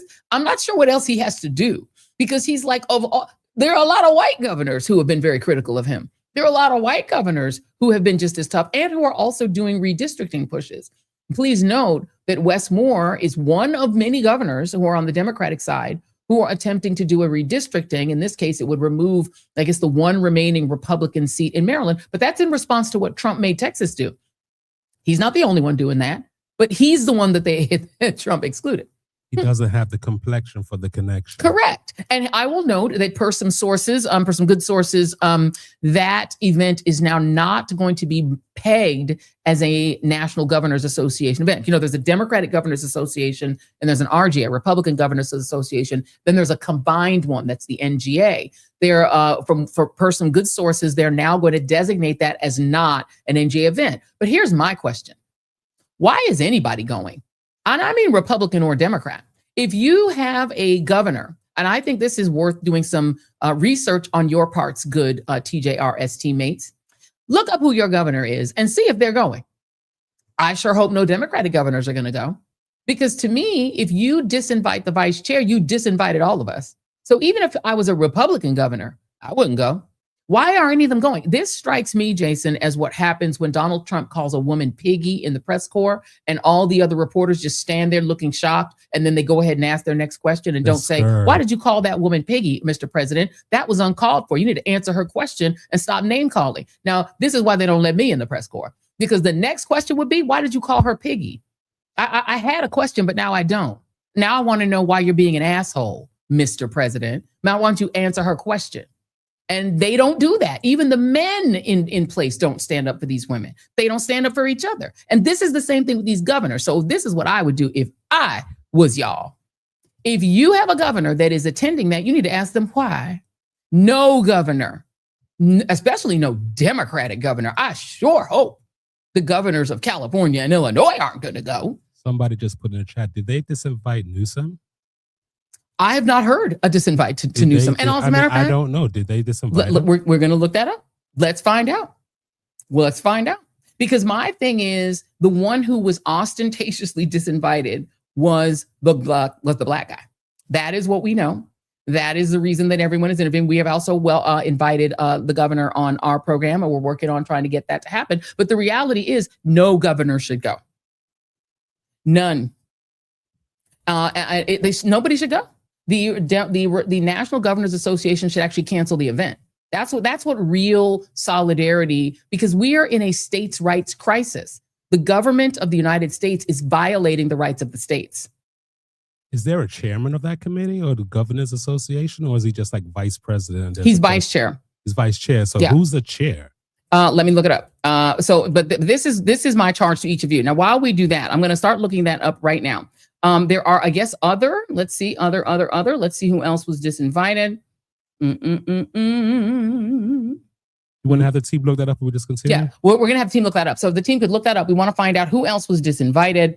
Apparently, there may be more than just Wes Moore, but we want to check on that. We want to definitely check on that. It appears that Jared Polis, who is the only LGBTQ governor, the only gay governor. Right. So it appears that this year, Donald Trump is adjusting the guest list for the long bipartisan tradition. Democratic governors have been excluded from the business meeting. And two of those governors, Wes Moore of Maryland and Jared Polis, were not invited. One is black and one is gay. Mm-hmm. We ain't gonna have no DEI up in here. Yes. And I will note, I'm reading now from this AP story. The Colorado and Maryland governors have both publicly tangled with and criticized Trump, but other Democrats who have openly quarreled with the administration, like Governor Gavin Newsom of California and Governor J.B. Pritzker of Illinois, were extended invitations. This seems to be one of those DEI things where, because these two are diverse, that's why they couldn't go, not because they fight with Trump. Because why is Gavin going? Why is he invited? He and Trump despise each other. If I lived in Illinois or California, I'm not telling y'all what to do, but if it was me, I would have some words for my governors to ask them, why are you going to that? Let's talk about a few of these, a few more Super Bowl ads that ran over the course of the weekend. There were some good ones.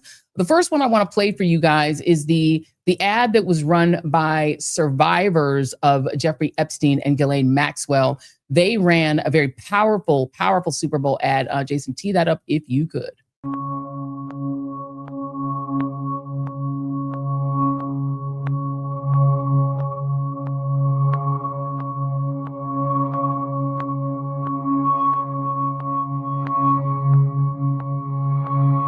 After years of being kept apart, we're standing together. Standing together. Because this girl deserves the truth. Because she deserves the truth. Because we all deserve the truth.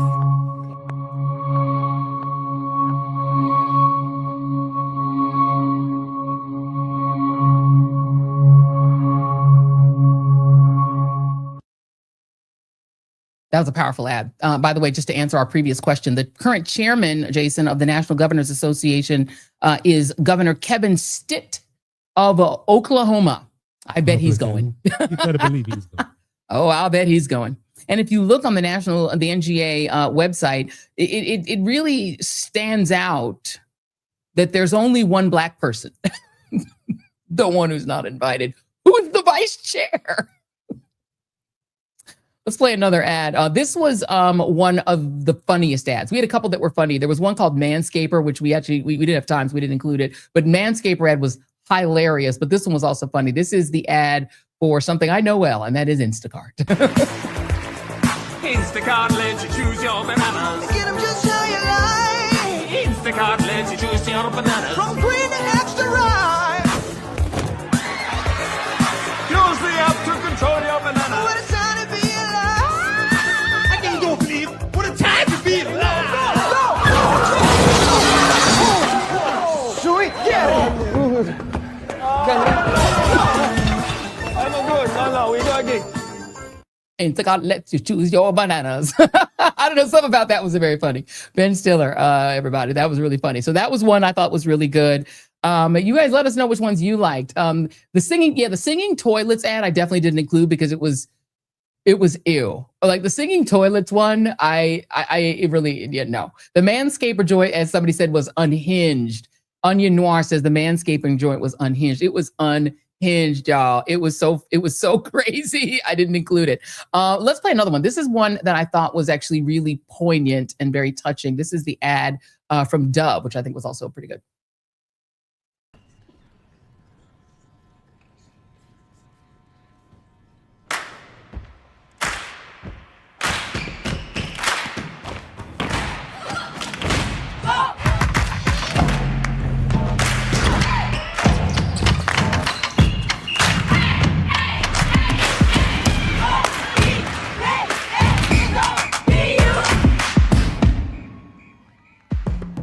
Now, one of the things I love about this ad is it probably enraged MAGA because literally, what I said at the top of the show, that is what they fear. They fear, sports has been one of the greatest levelers, social levelers in the country. There's a reason that all sports used to be segregated because they did not want and really feared among the segregation side, white and Black athletes playing on the same teams because it's equalizing. Because when you're on the field, it's all just about ability. It's not about color, race, or nationality. It's just whether you can, kick the ball properly, dribble the ball, they say in football, soccer, or whether you can dribble the ball in basketball or hit a baseball. It like levels everything out and just makes it about merit. That's just like Jesse Owens proving to Hitler. Correct. That, you are not superior because of your white skin. This is what terrified them. This is the reason that the great Black prize fighters, boxers, were so feared. If Joe Louis beats a white man up, that's just because he was just a better fighter and beat that man up. And what are you going to do? Lynch him? And these men would literally be fighting. They never wanted to fight these Black boxers because the biggest fear was that they would be beaten, And if you think about the Olympics, when Germany hosted the Olympics, Jesse Owens disproved all of the Nazi bullshit about white supremacy just by beating them on the field. If this man was physically superior to their athletes, it says something actually terrifying to white supremacists, right? because they are always going on about merit. The only place that merit doesn't exist in professional sports is in the ownership area, where only super rich people can get involved, and on the coaching side, because all these coaches are related to other coaches. These people, their whole families that get to be coaches, and they pass it along like they're handing down money in the will. And so all these Harbaughs, everywhere I turn is another Harbaugh. Now, are they all great coaches? I don't know, maybe. Or maybe it's just purely coincidental that every other person is a Harbaugh, or it's not based on merit. And this is the thing that white supremacists fear, right? That maybe their ideas about merit are really just privilege. And the thing that they fear the most is that you open up gymnastics and let the black girls play, and all of a sudden they dominate in it. Or you open up, track and field, everybody gets to run, and then it's just a matter of who can run. You open up tennis, and all of a sudden the Williams sisters, and then all of a sudden it's not just them, then it's all these other little black girls. I don't know what people thought about Serena Williams' ad. A lot of people did not like it. I didn't pull it, because a lot of people didn't like the fact that she's supporting a GLMP as a way of losing weight. But this athletes and also the military. There's a reason that there was a deep desire to never desegregate the military. I mean, they had to during the Civil War because they were losing. And once the black men came in there who were really motivated to kill white slave owners, they won because of them. And then in World War I and World War II, they didn't want to arm those black men either. But they needed more people. At the time, you had to volunteer for the military. You weren't being conscripted. And these men were volunteering. They're like, shoot, I want to go to Europe. Yeah, I'll go over there and kill some Nazis, and then come home and be like, ooh, you're Nazis too. But they knew. Heads up, I guess, is backstage. Okay, they knew that if you allowed that, all of a sudden you start to get people with a different mindset. We're going to play some more little ads later, but for now, let us move on. Jason, should we do more Super Bowl ads, or should we move on? I guess we can move on. Let's move on. Let's move on. Now, remember when Donald Trump and his fellow Epstein friend, socialite Steve Bannon, said they want to nationalize elections? Jason, let me know when you have C1. It was something that they said at the time. And they vote illegally. And amazing that the Republicans aren't tougher on it. The Republicans should say, we want to take over. We should take over the voting in at least 15 places. The Republicans ought to nationalize the voting. And we have damn right. We're going to have ICE surround the polls come November. We're not going to sit here and allow you to steal the country again. And you can whine and cry and throw your toys out of the pram all you want, but we will never again allow an election to be stolen. If we lose the midterms and we lose 2028, some in this room are going to prison, myself included. They're not going to stop. They're getting more and more and more radical. And we have to counter that. And what do we have to counter it with? We have to counter it with more action. We have to counter it with more action, or we're going to prison. Why don't y'all take a look at this heat map? This is a heat map that shows where ICE is operating per Steve Bannon's entreaty to use them on the ground for the elections. This is compared to the 2024 election map. You see that? You see where they're operating? Look at where the blue squares are, where Kamala won, and look at where ICE is operating. It's interesting, right? It's, interesting. And this is from Being Liberal, who pointed on their social media that red state Texas has about 2.1 million estimated undocumented immigrants, while Florida has about 1.6 million, while blue Minnesota has just 130,000 total. Meaning this is not about fraud or even about immigration policy. It's about the next election. Joining me now is Ari Berman, whose new book, Minority Rule, details the latest threats to our democracy. It is so good to see you. Happy New Year, Ari. Hey, Joy. Great to see you again. Thank you. I guess we can still say Happy New Year, right? Even though it's been a month and it hasn't been very happy. It hasn't been very happy. Maybe we just say New Year. It's a new year. Welcome to the new year. Talk to you. Thank you so much. So my biggest fear about the upcoming elections and the state of our democracy is that this regime is training to use military force at the ballot box to intimidate voters and maybe even arrest them in line. What is your biggest fear? My biggest fear is just Trump using the full weight of the federal government, from the FBI to DOJ to ICE to the military, to try to interfere in the midterms in his party's favor. And a lot of what we're seeing now, I believe, are test runs. The deployment of the National Guard, the deployment of ICE, the rhetoric about nationalizing the elections to see how far he could push the system. We know that he pushed it extremely far in 2020. He wanted to go further. He was in some ways talked off the ledge of doing certain things, even though he did ultimately incite an insurrection. But there are things he wanted to do, like call in the National Guard to seize voting machines, that he didn't do. And I believe those are exactly what he would like to do in a second term. And he surrounded himself by enablers who will not tell him no.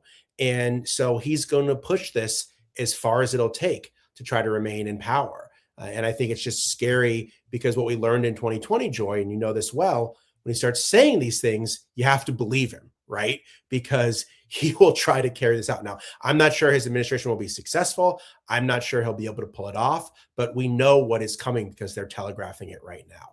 Right. I mean, and to your point, seizing the voting machines is something that some of the more radical people around Donald Trump suggested. And now he's done it in Fulton County, Georgia. And, this piece in Mother Jones is obviously raising the alarm that, this could be a test run. We don't know what it is. Miles Taylor, who was anonymous in the first Trump regime, said that this is something they wanted to do back then. They wanted the ability to seize voting machines. And this is a piece that you wrote in Mother Jones about how scary this is. You co-wrote it. Talk about the fact that now that they've done it, what does that mean? Because Miles Taylor has explained that the reason they wrote an executive order about seizing voting machines initially that he's now using is because it was about countering foreign interference. So that if there was a belief that foreigners had interfered in the election, you could then take control of voting machines. But it was not supposed to be just to go back and do a fake voting count. Yeah, exactly. I mean, the seizure of the 700 boxes of ballots and voting records in Fulton County was as much about the next elections as it was about 2020. Now, I'm sure there's obviously a big element of soothing Trump's ego, right? And I'm sure they're currently going to concoct some crazy plot that now they finally have the evidence that Venezuela or whomever hacked the election. But the reason why they want to do this is so they can say the elections are so crooked, they're so corrupt, we have no choice but to declare a national emergency, to invoke the Insurrection Act, to bring in the military, to seize the voting machines, to stop ballot counting. I mean, this might sound alarmist, but you already have Trump advisors and the president himself saying this. You already had one of his top advisors, Cleta Mitchell, who worked to overturn the election in Georgia, saying that he should declare a national emergency to take over. You already have Steve Bannon saying, we're going to have ICE at the polls. You already have Donald Trump saying we want to take over voting in 15 places and specifically naming places like Detroit and Atlanta and Philadelphia. He did this in 2020. We know this. So he's laying it out very clearly what they want to do. And they have to have some kind of evidence to point to be able to do this. Now, it's going to be all total BS, right? Yeah. But the fact is, they're going to say, we have the ballots, therefore we know X, Y, and Z happened, and therefore we can now do this kind of extreme federal intervention that otherwise we wouldn't be able to do. Yeah. And, what I fear is that, if you look at this so-called daring raid to get Maduro, which is weird, right? Because they really didn't change the government. They just left everyone in place except Maduro and his wife, whose hip they broke.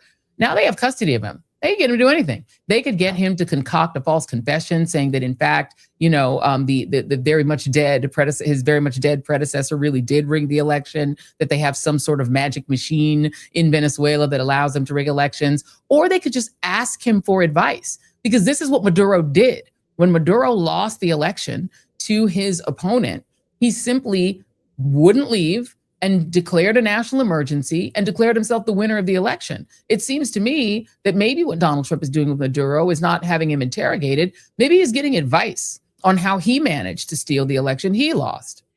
Yeah, I don't know what the end goal is here, but it was really disturbing to see Tulsi Gabbard at the raid in Fulton County when she is prohibited by law as the director of national intelligence from participating in domestic law enforcement operations. The only portfolio she has with regards to elections is combating foreign interference in elections. Leave aside the fact that Trump has completely gutted all protections against foreign or domestic election interference. But then we learned a few days after that raid that Gabbard sent people to Puerto Rico to look for evidence of Venezuelan intervention in their voting machines. And so they seem to be concocting this elaborate conspiracy that Venezuela was somehow involved in rigging the 2020 election. And it wouldn't surprise me at all if they offered Maduro some kind of plea deal in which he falsely confessed to interfering in the election in exchange for some kind of deal. That's exactly how Trump operates. That's the exact kind of thing that this administration would do. They've perverted justice in so many different ways. And the fact that Gabbard is now preparing a report for Trump about this, it just raises so many red flags about what the purpose of this raid was. The affidavit's going to be unsealed tomorrow. I think we're likely to learn that election deniers in Georgia, their lies about the election formed the basis for an FBI raid. And that's just crazy, Joy, that false conspiracies about an election fueled an FBI raid of 700 ballots, an election that took place, 700 boxes of ballots, an election that took place over 5 years ago, that they got a judge to sign off on it, that they took the ballots, that the director of the national intelligence was there, that she put the president on the phone with the FBI agents. I mean, this is crazy. This is the kind of thing the Kremlin would do, as opposed to the kind of thing you'd imagine seeing in the United States of America.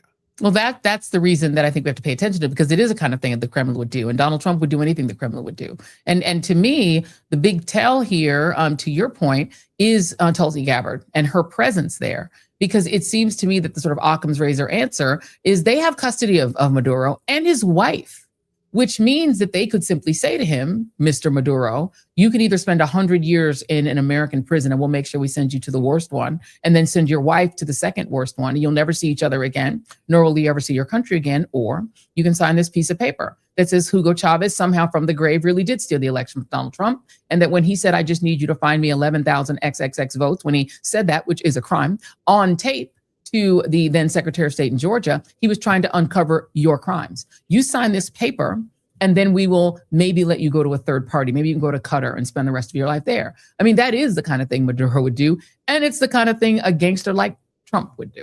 And can I just say one more thing about that Fulton County raid that really disturbed me, Joy?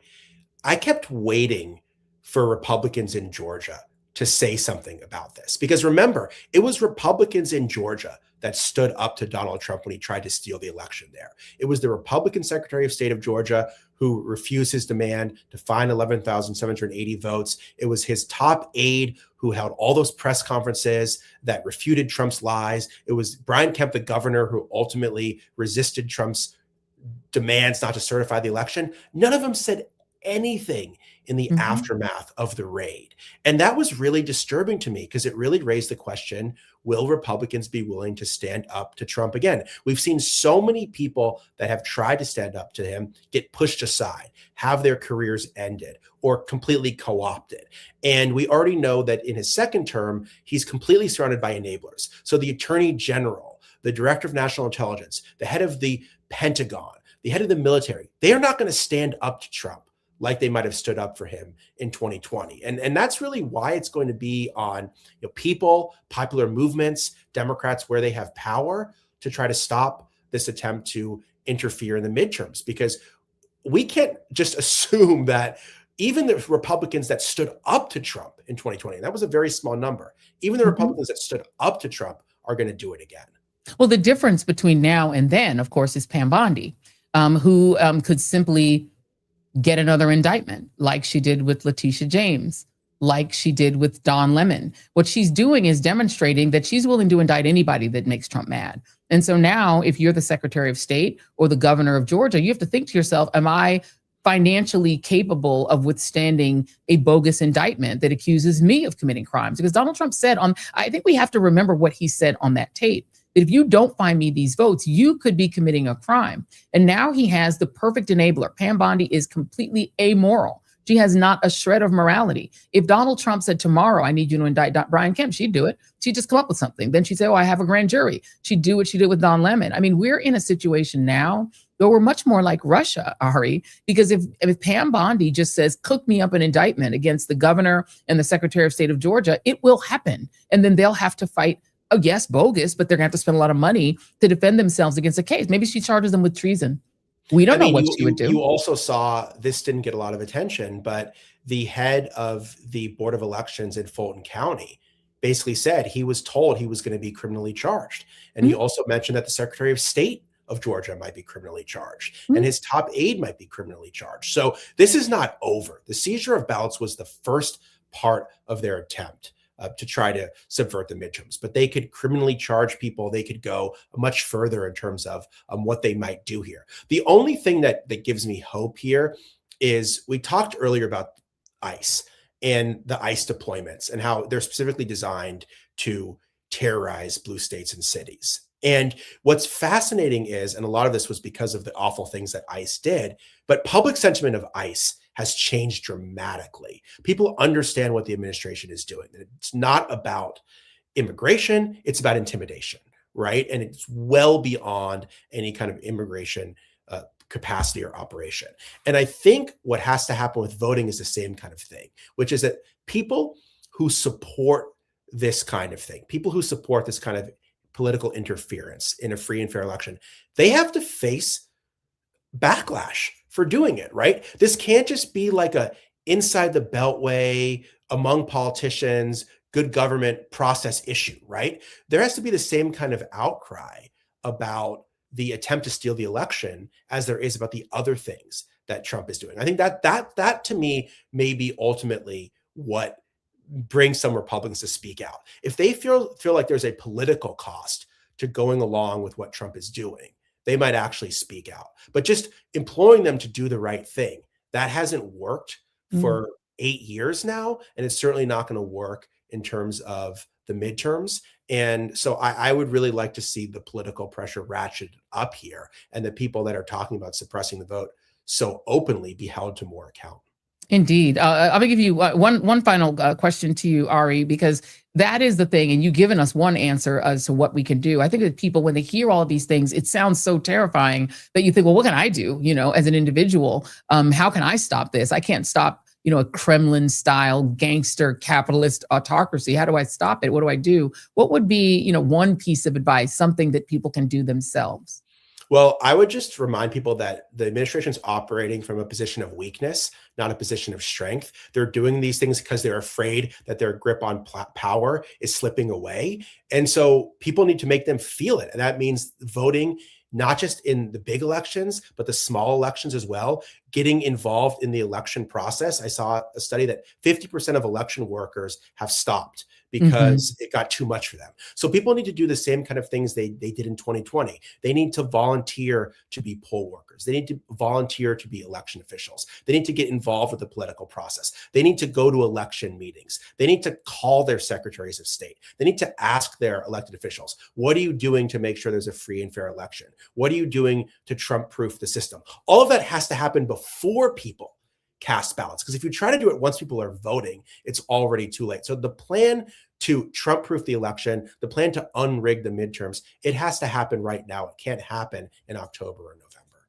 Indeed. Amen. Amen. Amen. The book is Minority Rule. It will be available in the Joy Reid shop. We love books around here, and we sell a lot of books. I will be bragging on saying so. Y'all, please pick this one up. Ari, who, if you remember, he wrote "Give Us the Ballot," one of the best books about voting and access to voting, I think, that I've ever absolutely read. Wish I'd written it, that I've ever read. So Ari is the man. Thank you, Ari Berman. We appreciate you. Come back often, please. So great to see you. Thank you so much, Joy. Thank you, thank you, thank you. Well, there you are. That is it. You've got your marching orders.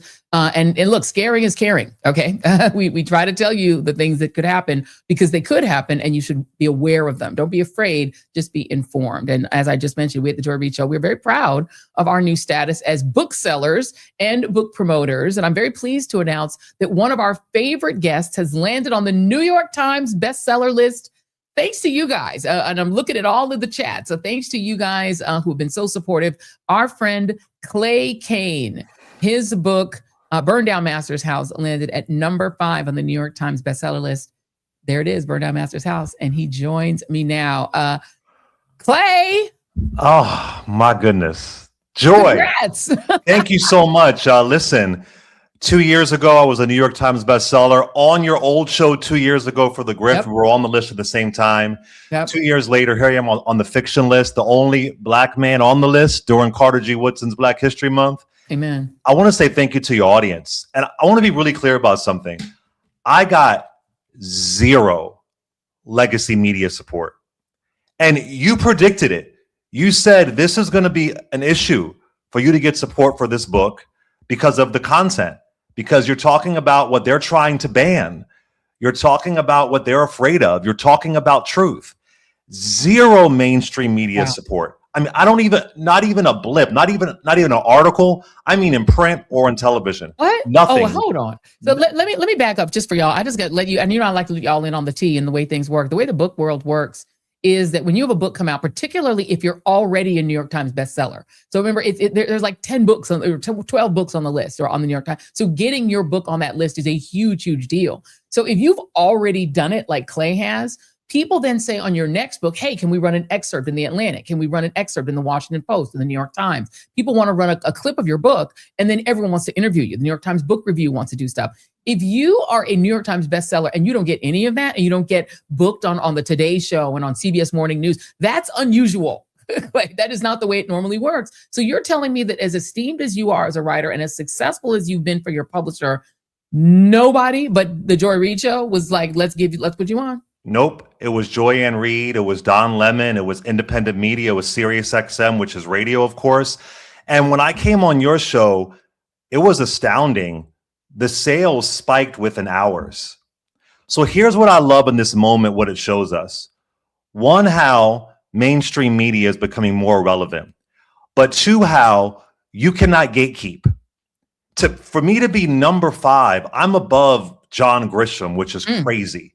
To be number 5 on hardcover fiction, it is astounding. And it shows the power of independent media. Y'all decide what people want. They can't decide for us. Y'all say what's important to you. And I am no Bad Bunny, obviously. But even seeing Bad Bunny last night on the Super Bowl halftime show, he is one of the biggest selling artists in the world. He did the majority of the show in Spanish. I love that. And people loved it. So we can't let them say what's important. We're in an era of banning history, of banning books and all of this. And that's why I hope we really support outlets like yours. Look at that.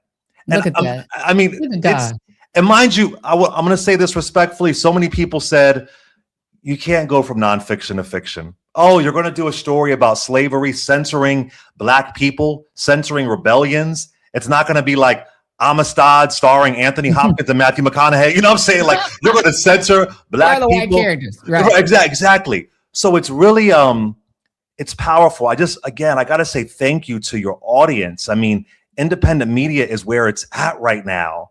Yeah. And we got to support, we got to subscribe, we got to like. This matters, and it's going to matter for the next author. Yes. Amen. Amen. Yeah. And I will tell you, by the way, and this is to big up the chats and all the chats, we sold out of your book, Clay, within a couple of hours. Like, it sold out like almost immediately. And then we are now in our reorder. So for those in the chats who are like, I haven't got my book yet, it's because we had to literally reorder because we sold out. You all bought all the ones we had. We had no more. And now we're in our second reorder. So if you guys are waiting for your book, for your copy of Burn Down Master's House, it will be shipping this week because our new allotment came in today. Because, we have to order and stock them. Just as you know how we work as a bookseller. Yeah. We order a certain number pre-ordering, hoping people will appreciate the book. Your book and Tiffany Cross's pre-order, her book's not even available yet. And we had to literally like, whoa, we can't even sell any more pre-orders because we got nothing. Like, our allotment is like way over, and yours was the same way. So when people want to support an author, to your point, they don't necessarily need to go through the mainstream media to get their permission or to have the usual gatekeepers tell them this book is good. They know you, they trust your voice, and therefore they know what you're going to deliver is quality. That is the way we have to move.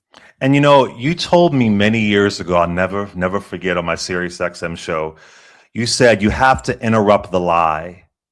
You have to interrupt the lie. You can't just let the lie be out there. And that's what I'm doing with this book, Burn Down Master's House. I'm interrupting the lie. And too many times right now on legacy media, mainstream media, They don't interrupt the lie. Later on tonight, in a few hours, you're going to see here at this table, Americans are talking, and they're going to debate things that should not be debated. They're going to be debating racist memes from the president of the United States and try to hear the other side. That should not be up for debate. You should interrupt that lie and say, no, there's no side to this. And that's where I think so many people are just exhausted.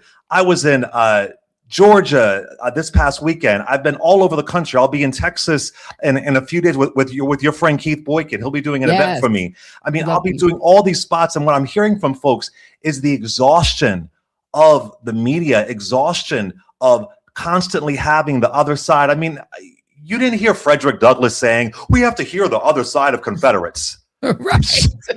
You know what I'm saying? They're both sides in Confederacy. Exactly. No, there's one side. There's one good side. Yeah. You didn't hear Dr. King saying we have to hear the other side of Barry Goldwater and George Wallace. Yeah. But you know what? You did hear, this is the reason that Ida B. Wells became the icon she did, because you did hear the other side on lynching. There was this both sidesism about hanging Black men, women, and children, where the mainstream media, the same legacy media that we are now seeing fall apart and go into the pasture, they were simply presenting these lynchings as a both side situation. I mean, maybe this guy really did rape these women. Right. There's no evidence of that. There was no trial. There was nothing. This person was just snatched and hung, and they would just report it very matter-of-factly with this both sides objective take. And it was Ida B. Wells who said there's no objective way to report a lynching. This is a crime, and you need to report it as a crime. There was a good guy and a bad guy. That changed, that forced the mainstream media, the Chicago the papers in Chicago and New York and DC, the Washington Post, the New York Times, she forced them, the Chicago Tribune, and others, they had to start changing the way that they reported it. That is what impacted TV media when they started doing civil rights coverage. Exactly. Then all of a sudden mainstream media said, you know what, maybe there's a good guy and a bad guy to this whole segregation thing. That is the reason. I do a lecture about this. That's the reason that the right believes that the media is biased, because civil rights coverage actually presented the Black people as the victim and the white segregationists as the villain. They took that to mean the mainstream media hates conservatives, and it was off to the races. Roger Ailes solved it with Fox News. So they think being to the right is fair, and objectively saying picking up immigrants off the street just because they're brown is wrong. They think that's bias. That's not bias. That's just a fact. And isn't it funny? I mean, you've been in these newsrooms, the idea of objective. When exactly was the media objective? Never. Like, tell me when it was. Remember, who was the guy? I forgot his name. I think it was Walter Winchell, who destroyed Josephine Baker's career. I mean, destroyed. Was it Walter Winchell? But one of them destroyed. One of these journalists destroyed her career, especially against Black people. When has it really been fair and objective and all these things? That is another one of those lies. And much of Les Movies destroyed Janet Jackson for something that wasn't even her fault. Les Movies, the boss of CBS News, before the bad guys, before the bad guys bought it. This is when it was supposedly normal. The boss at CBS News destroyed Janet Jackson over a nipple eruption that wasn't even our fault. And what happened to Justin Timberlake? Justin Timberlake completely out of the story, like he wasn't even there, and he's the one who ripped her bodice. And and he, you know, he's the one who said Les Moonves. And this again is before they were owned by the bad guys who now own TikTok. Said, well, Trump is not good for America, but he's great for CBS News. He's great for CBS. That's before they were supposedly gone wrong. Exactly. And it's funny, when I was researching these books, I was finding these news articles. I have one news article from 1857 about a Black woman. You'll read, when you read the book, y'all will see.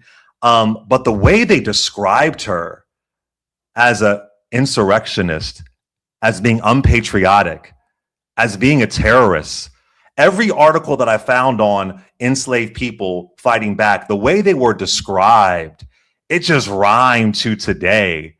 I said, my goodness, the history is just rhyming. These are, this is, it was called the New York, it was the New York World back then. The New York Times was back then. They were all back then. The way they describe pushing back and fighting, it's just fascinating. And I got to say, Joy, I had a really powerful moment on my show where a guy called into my show, Tom from West Virginia. And he said, I have nothing more than a third grade education. And this is the first book I ever bought, and I got it on Audible. And this book had an impression on me. I've never bought a book like this before. I think we have that sound, Clay. Oh, I we think we have have it? that Oh, my sound. It's in goodness. D2. Yeah, if you could play that on D2, we would love to hear it.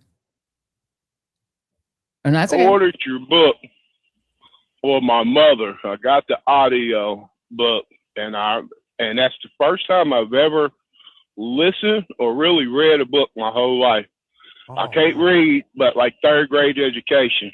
But I was taught to work, not to educate. But that book really inspired me a whole lot. Yeah, that was powerful, man. That was real powerful. I mean, yeah, especially for somebody like me. Oh man, that's so wow.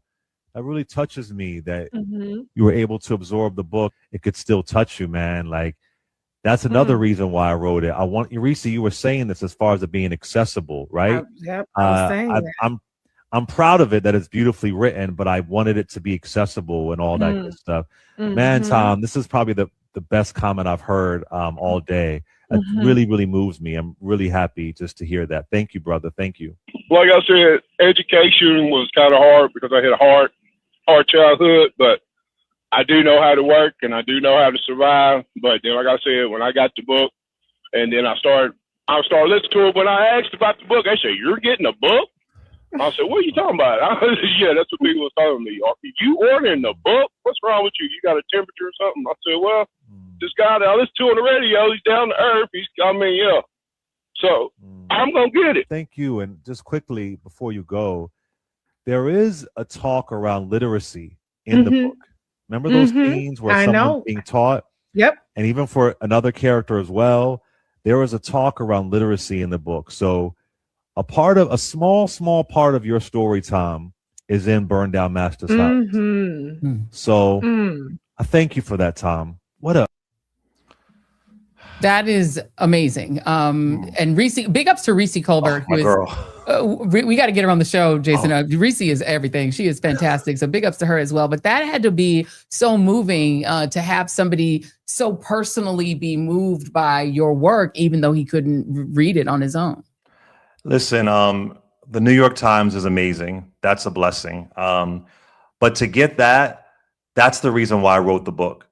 You know, I'm proud of it, like I said, but I did want it to be accessible. I don't want folks to be intimidated by it. Like, oh, I'm not going to be able, it's going to be too much. No, I want this book to imprint itself on people, make you remember where you come from, make you remember who you are, make you remember who you can be. That's my intention behind it. Everything is beautiful to have accolades and all that stuff. But to hear that moved my heart. That's what we all want as writers, right? And to see that this man gave a chance, and he's called him before, he's in his 50s, lives in West Virginia, really, really nice guy. And to see that he took a chance on these stories and it moved him, it's one of those moments that, you know, you get so much negativity in this space and everything. To get that is really, really beautiful. And I think about how we're having this conversation right now, Joy, about borders and citizenship and who's legal and who's illegal. And all that's in the book. There's a little bit of so many Americans, I'm going to say that, in Burn Down Master's house. So that really touched me, Joy. And again, I can't thank you enough. You know, I sent Joy a text saying, "Yo, I have this book coming out." She said, "Come on." You said, "Come on, let's go. Yeah. And your incredible team. It's just, this is how we do it. Moments like this, it really restores my faith. Amen. Really. Well, look, in these dark times, what we have is us. And each other and community. And that's all we need, it turns out. The mainstream media may not want to hear it, but it is all we need. And we can defeat the worst of the worst as long as we hang together. Clay Cane, the book is Burn Down Master's House, a New York Times bestseller on the fiction list. We're going to keep it on the list, y'all. We're going to keep on. Tell a friend. Clip this and send it to your aunties, your uncles, your brother, your sister, whether they love literature, whether they get into love literature, they're newly loving it. Get the audio book. When the paperback comes out, get that too. We want to make sure we support this good brother because he's doing great work. Clay Cane, I'm so proud of you, my friend. Thank you so much. Thank you so much. Thank you. Clay Cane, everybody. We're going to make sure we link the book again. Those of you who haven't gotten it, again, the book was sold out. We have restocked. So we have more copies of Burn Down Master's House. You can get your copy today, and you're going to it's going to take about a week to get there because remember, we got to deal with the mail, and the right wing still controls the mails. So we have to work on that. But thank you all very much for supporting the book. We appreciate it. Quick question. Yes. Do you want to push a little bit longer, maybe another 15 minutes, so we can go ahead and talk about what's happening tomorrow? Yes, we're going to be real quick. We won't maybe not do 15. We're going to stay just a little bit longer, guys. We got to push to let you guys know some of the things that we have coming up. We have another book that we're adding to the store. It is a book you probably know because it's been on the New York Times bestseller list like 18 times. And it's called Black AF History. It is from the great Michael Harriot. We have a surprise thing that's coming up that's going to include Michael Harriot. That is coming up soon. I'm not going to tell you what it is, but I'm going to advise you to get your copy of the book. If you don't already have your copy of Black AF History, it's Black History Month. You're going to want this book. It is a fantastic book. We're actually going to put together a little Black History list. A lot of people ask me, what books should I start with if I'm new to Black history? A lot of our spicy white friends will ask me that. They'll be like, well, what books should I read that can just get me conversant? What's a good starting place? I really do recommend Black AF History as that good start because it's not giving you the sanitized version. It's giving you the real version and stories you probably have never heard. Black AF History, fantastic book. It's been on the bestseller list 80,011 times. But we have something really special coming up that's going to include Michael Harriot himself. So that's the tease. I'm going to tell you that for now. Let's quickly do our moment of joy, Jason, before we get to our other big promos. Our moment of joy has to do with where we started. And it is this moment after the Super Bowl last night when Benito, when Bad Bunny encounters his idol, who is Ricky Martin. Papi, esa bandera me doy demasiado de muy en alto. Estamos todos orgullosos. Qué clase de... If you aren't from Miami or you haven't lived in Miami, I don't think you're not Puerto Rican, you do not understand how huge Ricky Martin is. Ricky Martin was the first megawatt superstar from Puerto Rico. Like of course, J-Lo is another big, but she's from New York. Like coming out of Puerto Rico, out of the island, Ricky Martin, it was just huge. And he's a legend and an icon. And apparently he is an inspiration to Bad Bunny. So the way he hugged him like a little kid hugs an adult that they love, it was just so beautiful. So that was just absolutely gorgeous. That is our moment of joy. It made me so happy when I saw that clip. I was like, that has to be our moment of joy. But now, Jason, I don't even think we're going to be over time. We want to remind you all one more time. But we have two things. We've got Maddie we got to talk about and the promo. Yes, we have two things. Promo. Yes, so let's play the Maddie J. Let's show Maddie J's promo again. You guys have to remember to please get in your love questions for Miss Maddie J. Let's remind y'all about Miss Maddie J. Here it is. Yeah. See.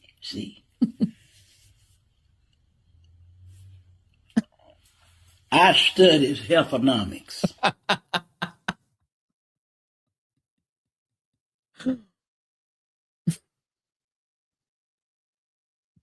She studies economics.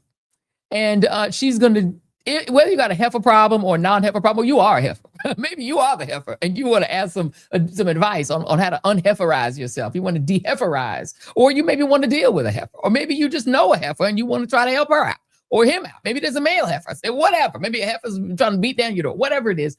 Get your questions in. If you want to put them on video, you can do that as well. You can put them in text. You can put them however you want to do them. Send in your questions and include your name on social media, whoever you are, or if you want to use your real name, whatever you want to do it, you want to send that to askmattyj@thejoyreidshow.com. Remember now, Maddie fam, the clock is running. We're going to shut this down by 12 midnight tonight so we can get all these questions in order. So please get them in now or before midnight. Yeah, before use it while you can. And we're getting some really great questions. They're so much fun. If you want to do them on video, please do. We're going to play the questions back. And on Wednesday, next Wednesday, Miss Maddie J is going. Oh no, this Wednesday. What am I saying? This Wednesday. What am I saying? Not next Wednesday. This Wednesday, the day after tomorrow. Miss Maddie J in the 7:00 hour will be here live answering your love questions. So yeah, those questions got to get in like ASAP because we have to load them all in. Jason has to have them ready to fire off. You got to get them in. So whatever you're going to send it now because we want to make sure people are bigging up Menudo. But Menudo was not Puerto Rican. I think Menudo was Mexican-American, to my knowledge. But yes. No, Menudo, they were mixed because Ricky Martin was in Menudo. Did you know that, Jason? That Ricky Martin was in Menudo? But I love how you just you're just dancing on. I know I'm jumping around because I'm reading the chat. You know what's happening? I'm getting distracted. It's like multitasking. I'm multitasking. I'm reading the chat. And the chat, they keep on distracting me. But yes, he was also on All My Children. The folks in the YouTube chat are very active and saying lots of words, and I'm looking at them. Somebody, Diego 501 on Substack said, "I'm a heifer." Diego 501 said, "I'm a heifer." Well, if you're a heifer, you might need to get some advice too and some assistance. So ask Matty J at thejoyreidshow.com. That's where you can get your heifer questions in, or just your love questions. I'm sure she's got great love advice. So that is the other thing. The next thing I want to let you know that tomorrow on the show, we normally don't have shows on Tuesday, but when we have special interviews, we drop them on Tuesdays. So tomorrow we have a really, really great special program. And the reason that we did it, and we actually did this interview late last year, we sat down with Salam Mariyati. He is the president of the Muslim Public Affairs Council. It's called MPAC. And MPAC is an organization that advocates for Muslims in public affairs, literally what it says, both in Hollywood, in Washington, D.C. And Salam Mariyati is this really, really fascinating figure. He's Iraqi-American, and he has advised presidents on down. And this is an incredible organization who Jason and I were introduced to when we went to Sundance last year. And so we had this really great sit down with him. We talked about a wide range of things. This is one of those really great long interviews. And Jason's going to play a quick promo for that now. Here it is. Some great, Muslim journalists. There's Ayman Mohyeddin, obviously. There's Ali Velshi. Yeah. And I've just named, I think, the only two. There are more. Right. But Rula Jabril is fantastic. When she can get a lot of them are on social media now, like Mehdi Hassan. Mehdi Hassan obviously is brilliant, but he had to really found his own thing in order to do Dean Obadallah, who's doing Amazing Things on Radio. Yeah. But, we can name them on two hands, right? The numbers who actually get booked and get on national networks. That is a problem when there's so much conversation about Muslims, but there are not enough people that are actually able to speak on behalf of the community, and not even speak on behalf of the community, just represent the community. Yeah. How do we change that? Well, I think a lot of responsibility is on our shoulders as Muslim organizations to create mechanisms where young Muslims find opportunities to enter the field and are supported by our community, because nobody's going to do it for us. Yes, you have top talent like Mehdi Hassan or Ayman, but that's the exception that proves the rule. That, okay, unless you have that kind of talent, you're not going to make it. But no, we just want people, like you said, just when there's a conversation, can you just invite a Muslim who may not be, running an organization or any dignitary, but just somebody who understands the sentiment of the Muslim people to be part of the conversation. And that can only be done through institutional work. And that's why institutions are important for this work. And part of the challenge in the American Muslim community right now is that a lot of money is being sent overseas for relief.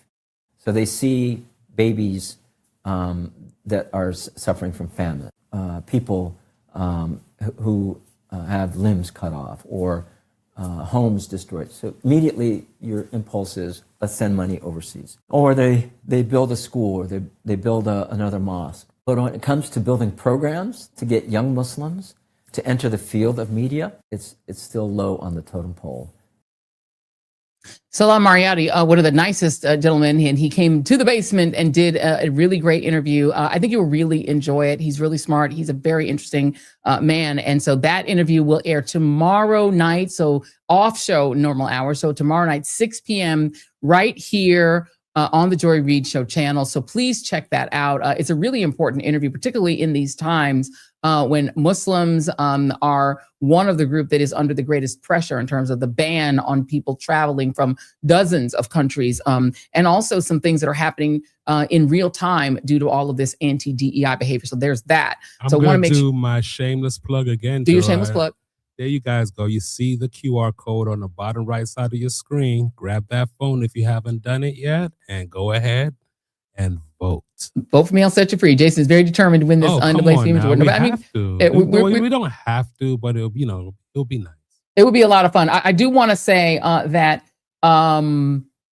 Menudo actually was Puerto Rican. I didn't know this. I grew up in Denver, and Menudo was super popular. I had a friend, Nora, whose little sister, we took to a Menudo concert one year, and just the number of screaming little girls that were, because I had a car, so we drove her, and we just were waiting for her. I mean, it was insane. It was like the Beatles in the 60s, but I thought they were Mexican-American. They're actually all Puerto Rican. Menudo was actually formed in Puerto Rico. I'm just really quickly doing a quick read of it. And Ricky Martin initially was rejected for Menudo, but then actually got in the second round of it. So he was on Menudo. And then he was an actor. He went to the Tisch School of Arts at NYU. So he's been an actor. He's done all sorts of stuff. And he has sold 70 million records, 70 million records, including Living La Vida Loca. And so he's a top-selling artist of all time. Did some acting, did all sorts of stuff. He was on a soap.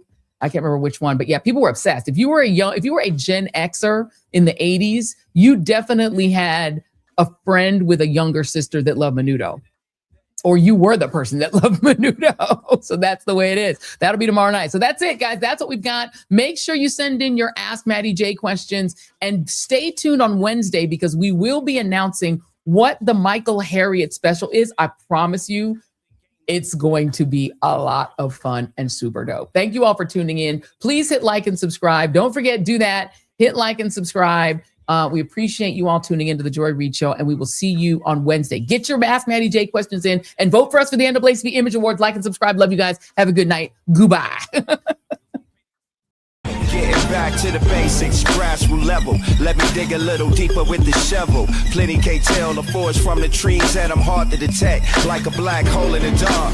Injustice anywhere, it's a threat to justice everywhere. Let me make this clear, I got a bone to pick, and I'll never fear the threat of poverty. They don't want to talk about it, they rather party, so I'm a real talk about it, for sure.